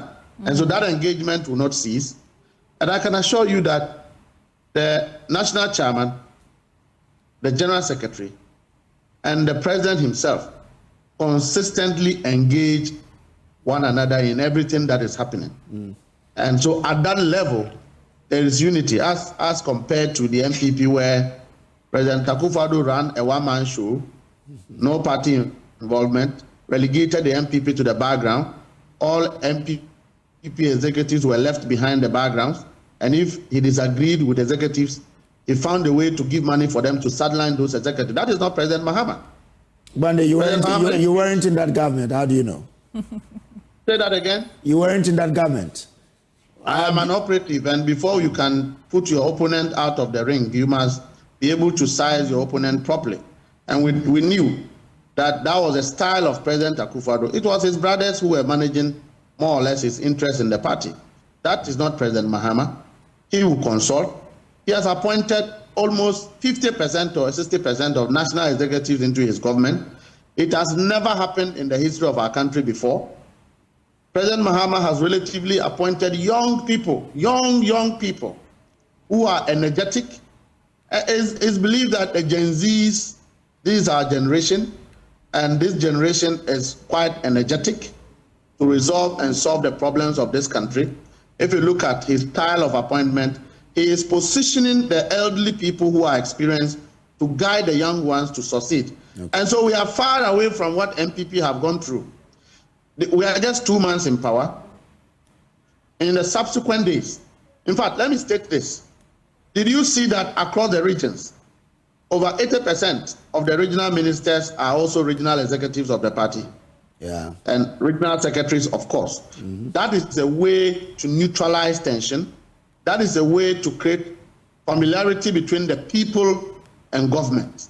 And for me, this strategy is well commendable, and it will cure all the uncertainties of dissatisfaction on the ground. Okay. Let's discuss some issues of national interest now. I mean, I want to start from that raid of the residence of former Finance Minister Ken Ofori-Atta, which has sparked considerable debate. What is the party's official stance on the incident? You speak for the party still. What is the NDC party stance on the issue? I think that many people have their opinions, which are very respected. But I do think that the, raid was very justifiable. Because if you go to national security, intellectually, as we discussed, national security is full of military officers and police officers. Don't also forget that we have Vigilante Act, which prevent persons who are not trained, experienced to be in national security. And so the question we should be asking is, those officers, were they performing a role as national security officers, or they were performing a role as military officers?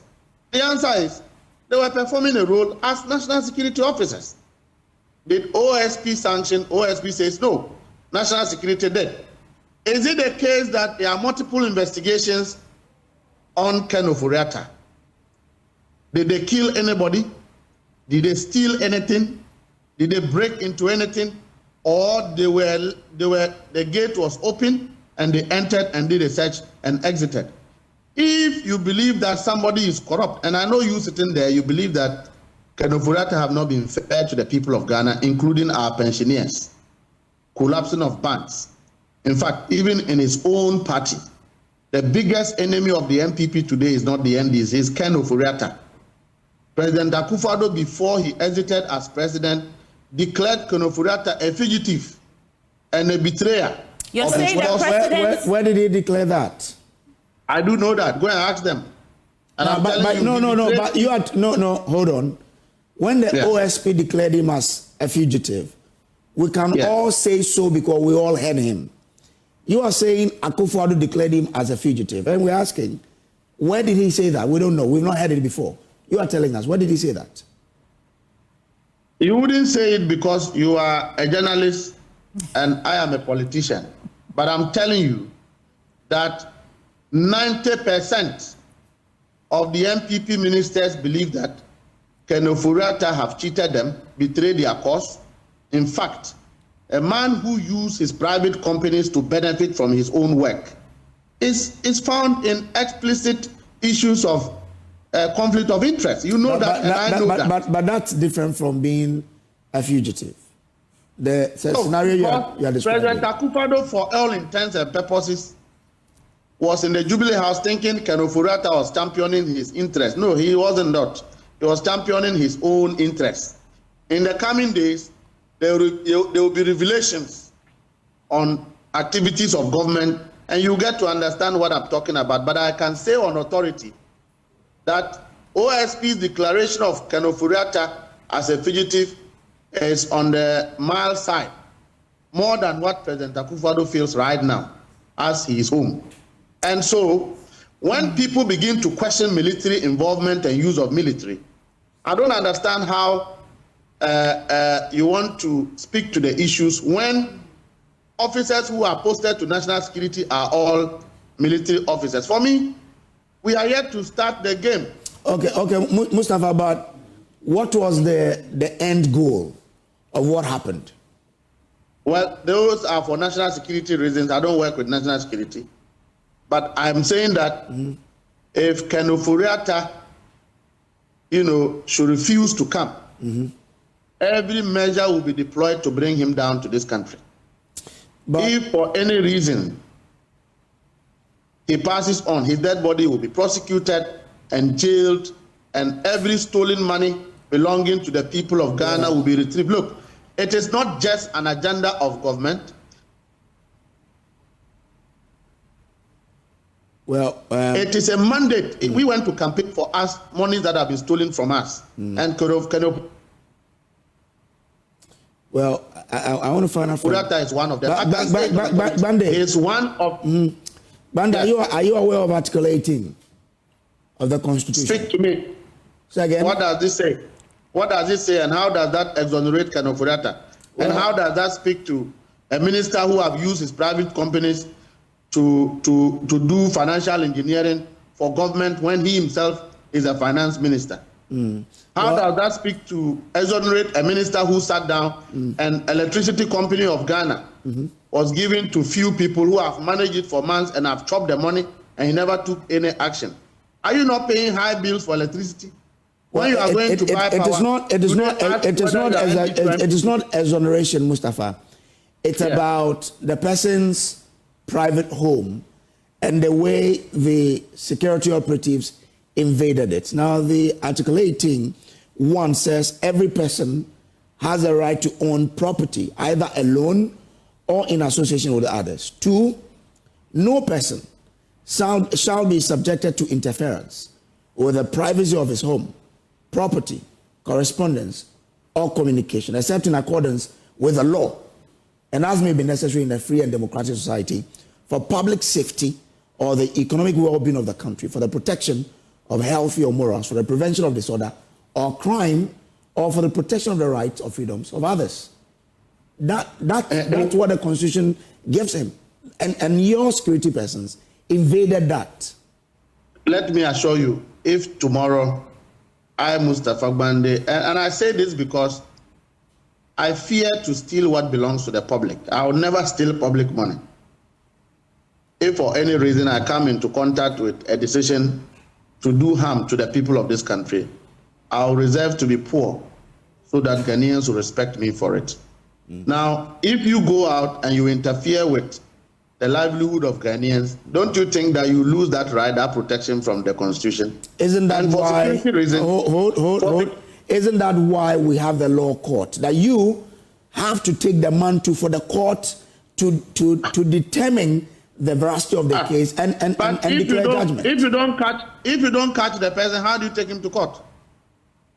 If the person is harboring documents that will be used to prosecute him, and you don't go and retrieve him, how do you take him to court? Does the court arrest people? It's not the duty of the court to arrest persons. It's the duty of state agencies to arrest persons who are the branch of the law, investigate them, establish culpability, and then take them to court. So we haven't reached there.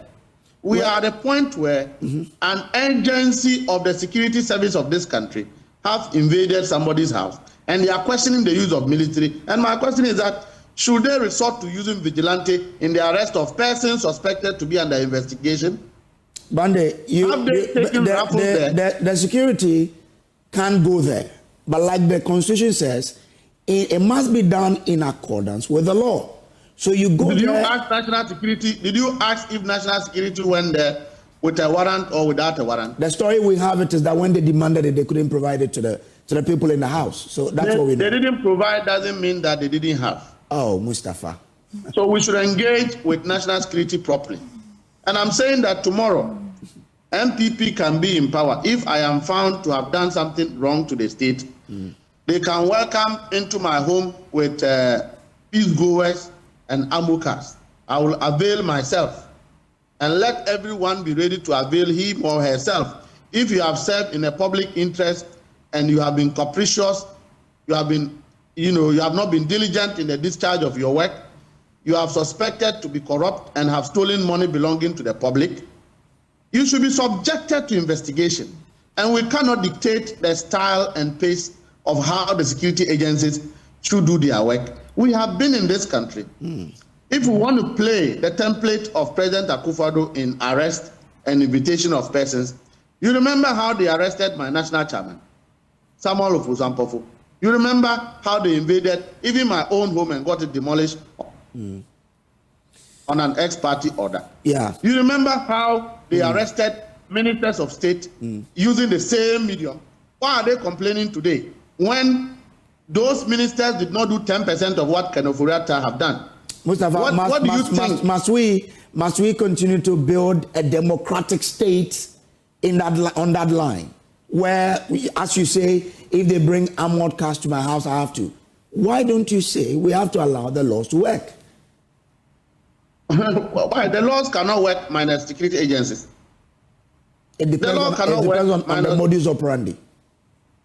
Well, you cannot determine the modus of operandi of security agencies when, as we speak today, nothing has been stolen in that house. As we speak today, they have not beaten anybody. They only invaded, and reasons of security. You should go and discuss with the National Security Secretariat on the Right to Information Act, and you will be given privy information which the public do not know. Okay. As we speak, we are not asking those questions. Are we asking National Security to organize a press conference to explain how they do their work? No. If you need more information, you engage with the Secretariat and they will give you further and better particulars of their work. But as we have people parading in Parliament trying to, cry as if somebody have started anything, I tell to the MPP that they should sit comfortably in their car and tighten their seat belts.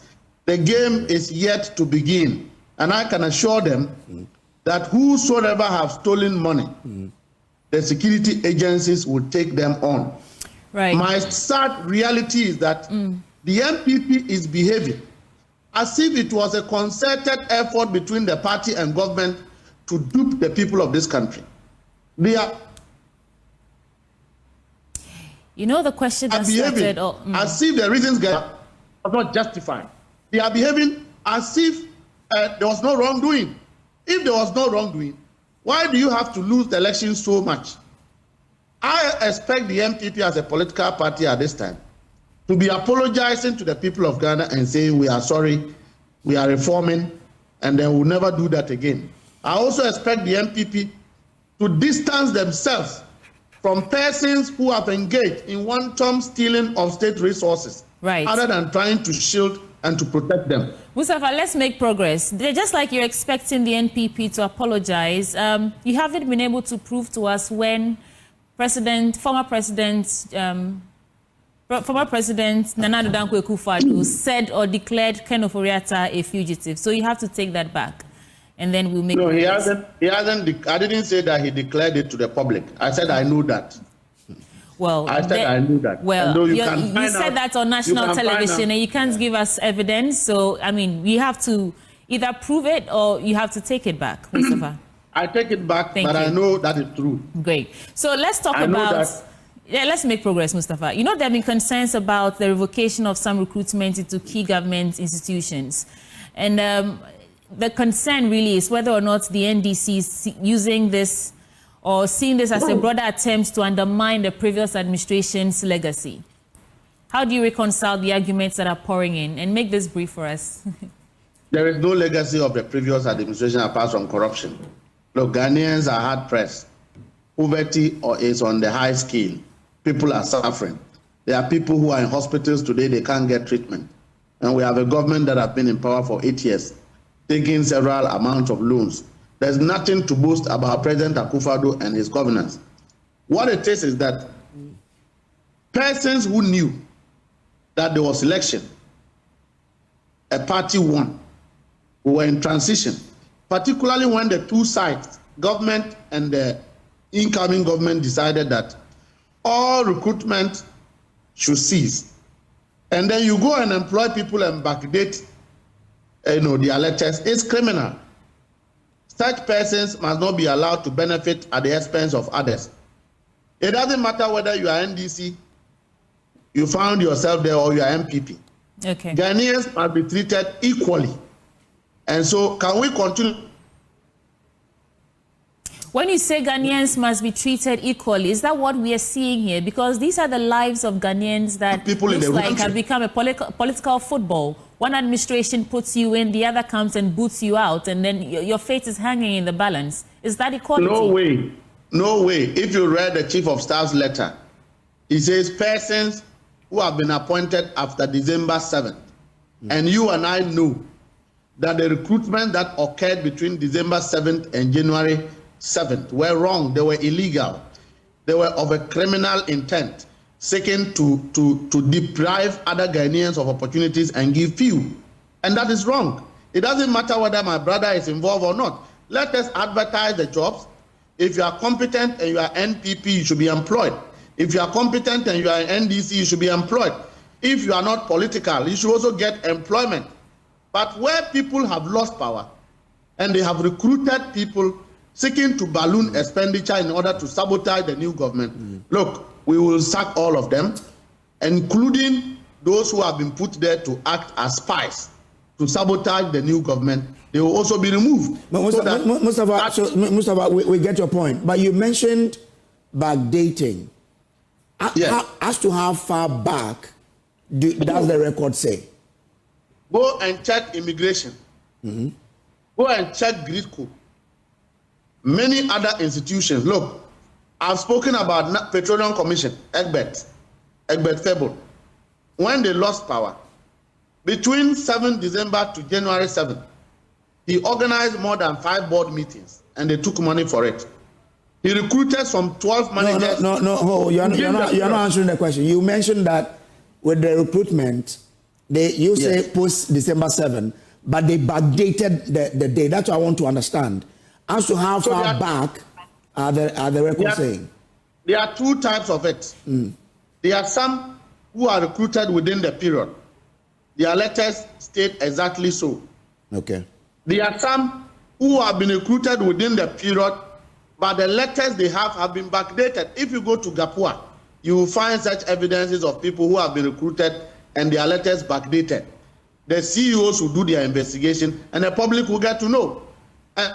Are you saying that we should continue to engage in the activities that undermine all of us, our collective resolve as a country, so that some few politicians will continue to misbehave using political No, but I'm curious to know how you were able to determine that those letters were backdated.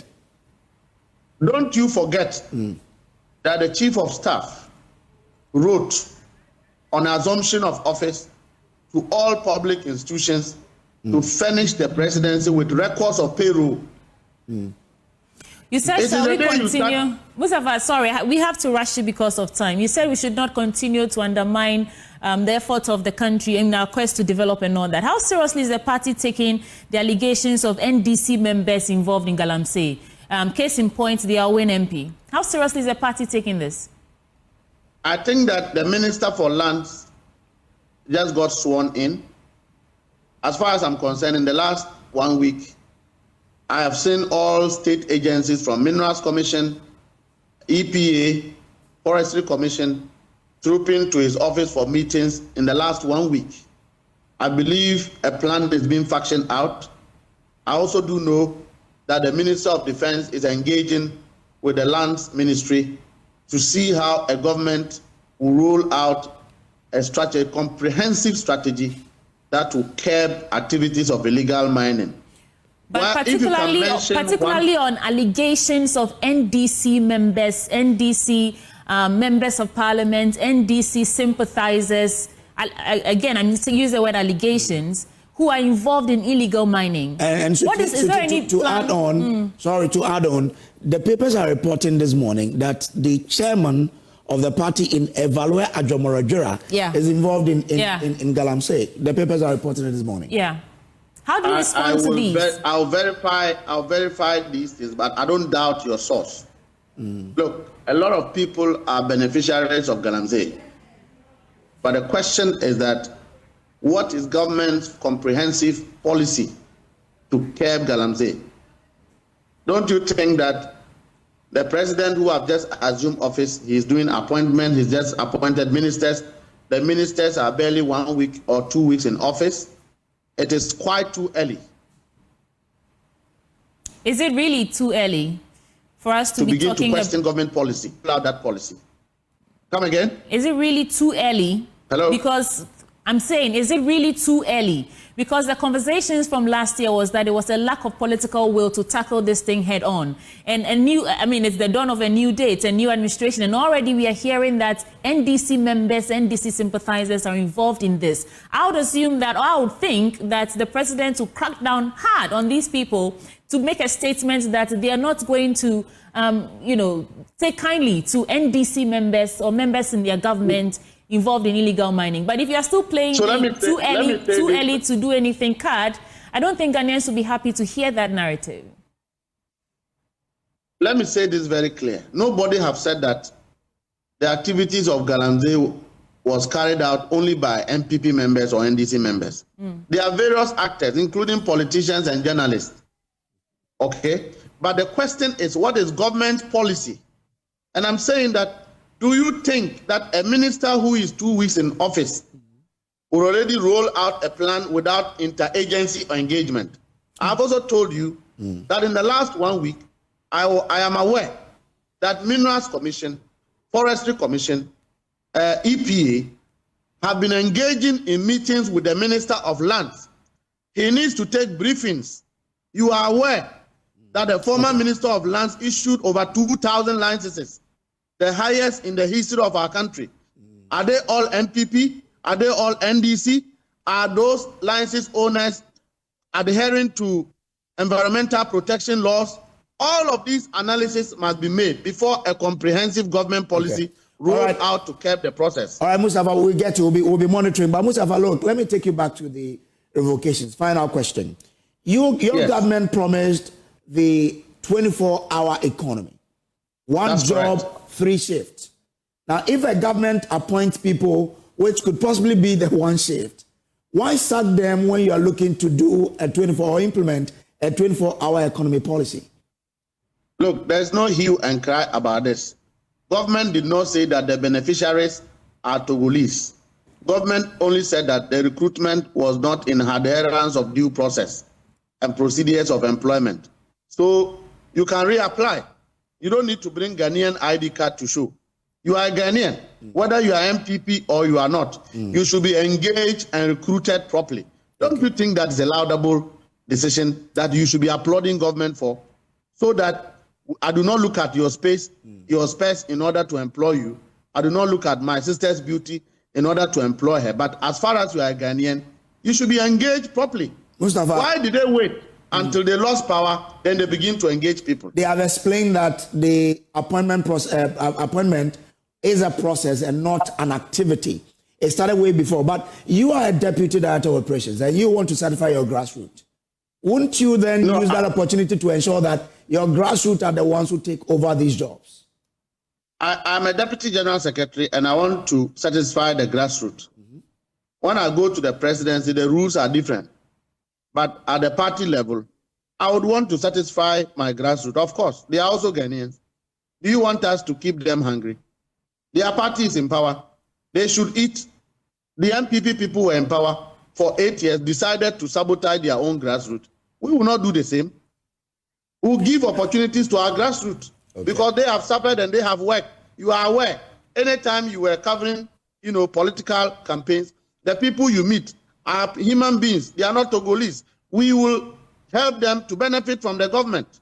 We will also create opportunities that will take care of the MPP people, but they won't benefit the same as the NDC people will benefit. It's as simple as that. We wish you the very best in your new role, and we'll be monitoring the space. And of course, we'll be holding your feet to the fire. Thank you so much for joining us on the EM show this morning. Thank you very much for having me. And you look beautiful this morning. Oh, thank you. Musa Bakbande is the Deputy Director of Operations at the Presidency and still the Deputy General Secretary of the National Democratic Congress. And he says they will benefit, the grassroots will benefit from their government. So we're looking forward to that. Anyway, thank you. And stay, because Mondays does not have to be dull and hard. They'll tell you more in the trends when they come on. Be right back. Charlie, good morning. Good morning. Mondays don't have to be dull and hard, Exactly. Who made it that a rule? Who made it that Monday morning should come with a side of stress? Well, not on this segment of the AM show. As you know, in the trends is where we serve you the scoop of what is taking over. On the timelines, the conversations, getting the internet to bars, and of course, I'm done with the ever radiant and ever lively Jacqueline and Tema, your boy. Of course, and I'm also teaming up with the guy who flips trends like pancakes. Hey, flips. Derek. So I'm a chef. Derek. And I'm Ashley Levy. Oh, thanks, Jackie. Of course, we're going to give you everything you need to know that you missed along the week. And starting off with our very first story. As you see it behind us, former Attorney General versus incumbent. Yeah. So, of course, the new Attorney General, Dr. Dominic Ayeni, took over. And when he took over, he's dropped 7 high-profile criminal cases. Yeah. And everybody is quite concerned. Of course, there's the Atofos and ambulance issue. And Saglemi Housing and all of that. Yeah, ex-Senate boss, and also the popular one amongst them, the Democracy Hub. Of course, those are our peers. So it was a very... Definitely. Yeah. And of course, he dropped it and everybody is quite concerned. Yeah. And in a shocking rebuttal, we see the former Attorney General, Godfred Dame, hold a press conference. And he had a number of shocking revelations to make. Listen to him. We'll bring you comments on that. I must say that I find it quite ironical for Dr. Ayeni, who is the subject of disciplinary proceedings for professional misconduct, still pending at the General Legal Council, filed by the Honorable former Chief Justice himself, to accuse me of unethical conduct. In the interest of the nation, the case of professional misconduct pending against Dr. Ayeni at the General Legal Council should have been determined before the parliamentary assessment of its suitability or otherwise for the High Office of the Attorney General and Minister for Justice of the Republic. So as you can hear, Godfred Dame alleges that even our Attorney General, the incumbent, is actually under some investigation because he also had a few glitches with professional conduct. He was talking about ethics as to why he dropped the case, and he himself is under investigation for unethical stuff and a whole lot. Godfred Dame said a whole lot of stuff over the weekend. But then social media, they've been reacting to this. Let's get to what you've been saying. So Nana Okube Dodu says that these things will not stop if the NDC, they can put all MPP former appointees to jail as soon as MPP comes to power. All of them will walk free. So which is which? There's no need for constitution review. What we need is change of system of government. Federal government system is the best way to go. It will bring development, peace, stability, and progress. And truly, federal government is the only solution for Mother Ghana. End of story. And I think he makes a very fair point because, when MPP also takes power, they clear everybody, it's more like if we are we sort out our people. Everybody's bringing in their people, so what else do you expect? Chris B also says that Mr. Man challenge him in court. I presume that was what you wanted to say. You still have your women's organizer in the Supreme Court. No, do you know who she's referring to? I give our viewers suggestions on that. These are not my words. Social media, when it happens, the person Chris B is mentioning, of course, is alleging that the women's organizer of the MPP in the Supreme Court is Her Lordship, Justice Gertrude Tokono. These are not my words, it's the ground. Yeah, and Sir John also says that Mr. Fixed Match, you lack credibility. That's Godfred Dame after he had that presser. Oreku J says that, did he ever do a presser to accounts to Ghanaians while in office? Got it. he just found a mic shaking my head. So he just found a mic to talk. I mean, interesting comment. Yeah. The last one here. Aminu Abdullah says that the former Attorney General press conference is just like China phone, always making unnecessary noise. No fact. Tasha, I just like this segment of the show because we'll just bring you what the Gram has got to say. I mean, these are unfiltered words from you. We don't do anything. We serve it as it is. Definitely. Moving on to our next story, and I hate to be the bearer of sad news. Yeah. And it's a very, heart-wrenching story where a man mourns his next wife and 3 children who were caught in a fire outbreak. I mean, we don't wish that for anybody. It's a story that took over the timelines, and everybody was quite sad about it. See for yourself. We'll bring you comments on that. Mahama did my wife.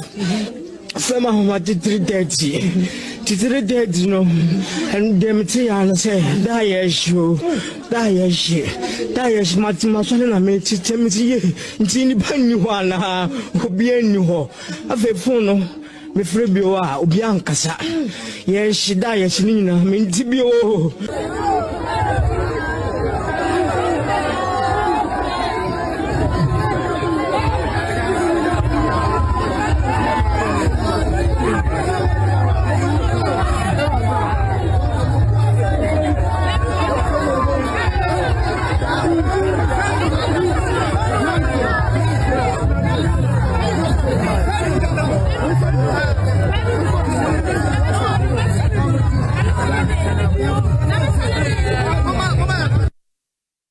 Charlie, even when we were preparing for this story, it was a very big it's a very sad story.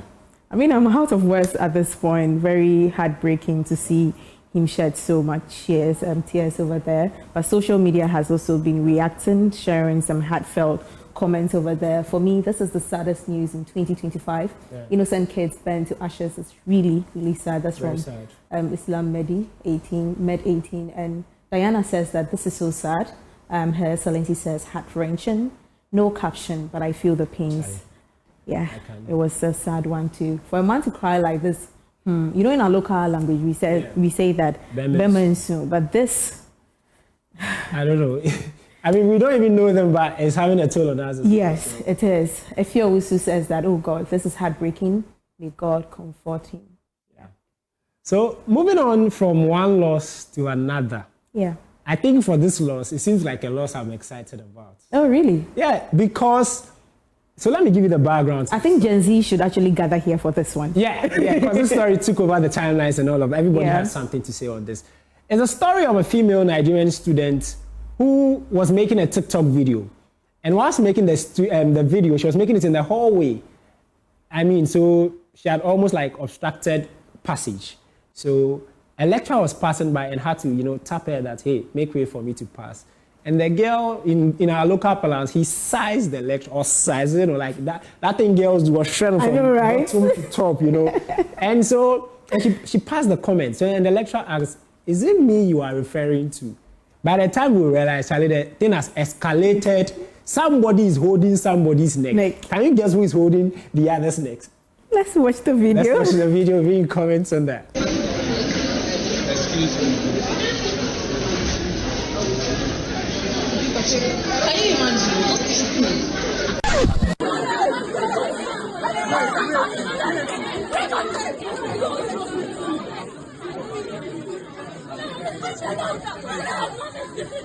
I was leaving a classroom to my office when I saw the lady along the passage, along the corridor of the Faculty of Arts.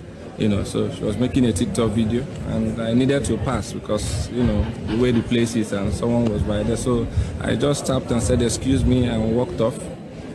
And when she made that insultive comment, I had to come back to first ascertain if she was a student, my student in the department. And then I needed her, because I noticed it was a TikTok video, so I needed her to delete it. I actually asked her to delete right in front of me. When she refused, I stretched my hand to confiscate the phone. And now, because I knew that would make her now say she's from the social department, because I had no knowledge of who she was. And that was when all hell let loose. And the rest, like they say, is history. So, Charlie, Jackie, Charlie, even SHS, I can't. You can't even talk to your teacher like that. SHS, you can't though. How much more university? You know, I just feel like she went overboard with this. And just as I said, Gen Z should actually gather here because social media was really reacting wild on this. A lot of people were on the lecturer side. Most of them were also on the young ladies' side because they felt that the lecturer shouldn't have gone overboard. I mean, holding her. But then if you listen to the backstory, no one wants to be caught in people's videos. Personally, when I see you doing your video, I don't want to be in it. I don't know where you're sending the video to. Yeah. So he has a reputation and he didn't want that to be out there. And social media was reacting to that. But let's see what you have to say about that. But then, you know, she was expelled. Yeah. We didn't bring it. Yeah, she was expelled. And that's how big a deal it is. Apparently, and I think our system is different from every other system because African system. Yes, our African system is very, very different. We uphold respect. Yeah. I mean, the fact that even in our company we use a first name policy does not mean I can see my boss and just I don't mind, my boss. You can't just shrug off your shoulders like that. It's not that, you know. Yeah, so let's see how people have been reacting to her dismissal from the university. That's the Nnamdi Azikiwe University in Nigeria. So for those supporting her by saying UK this, UK that, contribute money and take her to UK. Yes, you have to. Our educational system here in Nigeria encompasses high moral standard. You must be found worthy in character and learning character comes first. That's what someone says. Then this one also says that now she can fully be a TikTok graduate. She still gets hopes. Yes, she wants to focus on TikTok. So you know, she has that. I think then it brings up the conversation. TikTok is almost becoming something dangerous we should also watch. I mean, influencing is now. I remember there was this Gen Z podcast last week on Joy News where these young ones were talking about the fact that should people consider influencing as a full-time career? I think looking at other countries, it's there now. Maybe we are yet to embrace this as Africans, considering how we were brought up. So we should probably talk about that sometime later on. A single minute of silence could have saved you. I tell you. You could have kept quiet. Yeah. Valentine gifts came early, and that was roughly around Valentine time. Yeah. And this one also says, I don't know what you all think about this, but it's so unfair. No matter what, an apology should have settled this matter with small beating. What of lecturers when they abuse students? How many of them arrest self? Nobody should come for me, but expulsion, that's too much. We learn to be kind regardless. I think for this, I have a little divergent view on this because, why?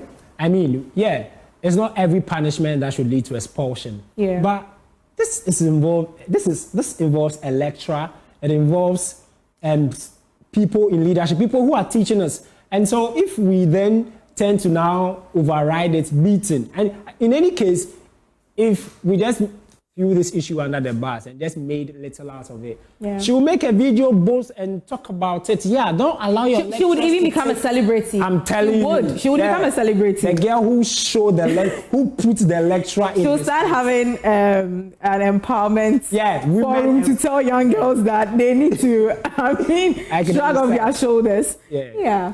And a win is a win. Now she can concentrate on TikTok. University can employ her now. Definitely. Pursue a career.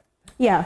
Now moving away to our next story on social media, National Service Authority ghost name scandal. Last week, it was trending on social media that more than like 18,000 names were ghost names. That was a communique given out by the government of Ghana. Then roughly around Friday, we saw Fourth Estate bring more revealing issues when it comes to this. Apparently, in their findings, they realized that some of the index numbers were forged. There were a lot of them. It has been trending on social media. People have been expressing their thoughts on this one. Let's get to the comment section. So Efia Jima says that, I thought this thing ended in 2015 when some district directors were taken for allegations of ghost names. After that incident, subsequent service personnel were only paid through e-switch. So how come we are still here in 2025 about ghost names? Wow. Digitalization should solve this kind of corruption, but looks like EMFA. I think I like this case. This was sometimes the boys might not be aware of all of this, but it could be the boys behind the computer, the IT boys. I mean, it could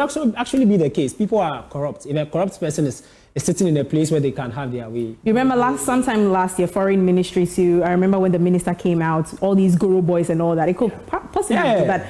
That is what social media is saying. And this one too, Derek. No surprising. We saw people do their private businesses during NSS time And yes, we're taking service monthly pay. Thieves, Charlie, can you imagine? After all the biometrics and monthly verification, you still tell me there are ghost names. So what's the point of verification and plenty stress? And especially when you're going to register for anything. I remember I did mine in Central Region, and I'll never forget going to, I think that was Infanta Film School, the queue and all that, with all these stress. Yes, only to realize that. Can you imagine? Our director says it's actually normal. Do you think it's normal? I think, of course, we shouldn't buy into that normalcy. Yeah. Then what's the point of going to join the queue if the process is not going to be? I know, right? This last one, politicians should start swearing in with the go for gods when entering office instead of Bible and Quran. What do you think about this? What do I think? I think, you see, people don't fear God in this country. But shockingly, people tend to fear the traditional system. We should start involving them. Yeah. There is a story that I sort of do not get it. About Two-Face, I mean, of course, we all love him and all of that. Great musician, is apparently settling a divorce with his ex-wife. And Annie. Just 2 weeks later, we see him in a video proposing to another lady. See for yourself. And we'll let you know what the Gram thinks of this particular story. Oh, great. We'll bring you that video later. But then, of course, people have reaction. What do you make of it? That's Charlie. I mean, let's see what social media thinks about this. Who else noticed Two-Face didn't kneel down to propose? So in the video, apparently... Yeah, he didn't. He wasn't kneeling. He wasn't, just as you can see the video right now on the screen, Two-Face proposing to Natasha. But then he was standing. He wasn't kneeling. Social media has been reacting to that. And Kuda says that, and I am certain there must be one of Two-Face close friend in this place who has been telling Annie that nothing is going on between Two-Face and this girl. Meanwhile, he followed Two-Face, they planned proposal. Charlie boy, hopefully she's aware, she's fully aware that she is walking, hopefully she's fully aware of what she's walking into. No pity party down the years. If she is braved up for this as her safe haven, all the best from here will be my minimum. Because of time, we'll skip the other comments. Of course, Charlie, how did your Valentine go? We can't wrap up without taking you to... I need to be asking Kojo Brace and our beautiful host this one how their Valentine was. But before we get to them, how was your Valentine? Last week you asked me, I was like, I'm asking you. I was at home. My kid sister called me because she felt my brother had somebody, my parents have somebody, I don't have anybody. Oh. So I was, encouraged by my kid sister. Okay. How did yours go, by the way? I spent my time in church. Really? Hallelujah. Amen. It was an amazing one. I spent so much time in church, but I don't think, I think, No, I'm told you got gifts from men. You know what? Let's get to social media. There was a lot of stuff trending on social media. We saw videos of people gifting women. Was it Jeep? A Jeep Wrangler? Yes. Hey, Nana, go full scout, Yeah, so someone says that to win a Gen Z woman, you got to do all these kind of settings. Yeah. She doesn't even know how to start a car. People are also hating a little bit on social media. What did you also get for Valentine? And how was your Valentine? This is the Jeep. Girl, this is actually a university, UMass. Yeah. Later on, they also proposed to her on social media. So these and many more are trending on social media. Valentine actually was still trending till this morning. Yeah. People have been sharing their Valentine stuff. You could share with us yours on social media. Of course, IGP Dampire was seen on Sunday playing dummy, local chess with a few civilians, and people have very shocking reactions to it. Well, run us through the comments. Yes, this guy has paved a massive way for his entire generation. He's almost affiliated to all the great men on the land. Do you know who you are talking about? Not the IGP. Yes. Apia Stadium was there. He seems to be with all the big men. We are waiting to see him with Kojo Brace, by the way. All right, so that is all that is trending on social media. We've been your host. I'm Jacqueline Ansuma Yabwa. Derek Mashelevi, and of course, we hand it over back to Sweetie, Aborchi, and Kojo Brace. Auntie guys, lovely. Derek, what's not very saying? America. He stayed a little bit in Compton. There's a state called Worcester. Worcester. No, Worcester. Have you stayed there before? Not really. Jesus Christ. Folks, thank you so much for staying with us. That's our time on the AM show. I hope you've enjoyed yourself. It's always refreshing when Jackie and actually, it comes your way with the trends. We're back tomorrow, 6 a.m. to 10 a.m. But for now, Faustina Safo serves you Joy News Desk. Bye for now.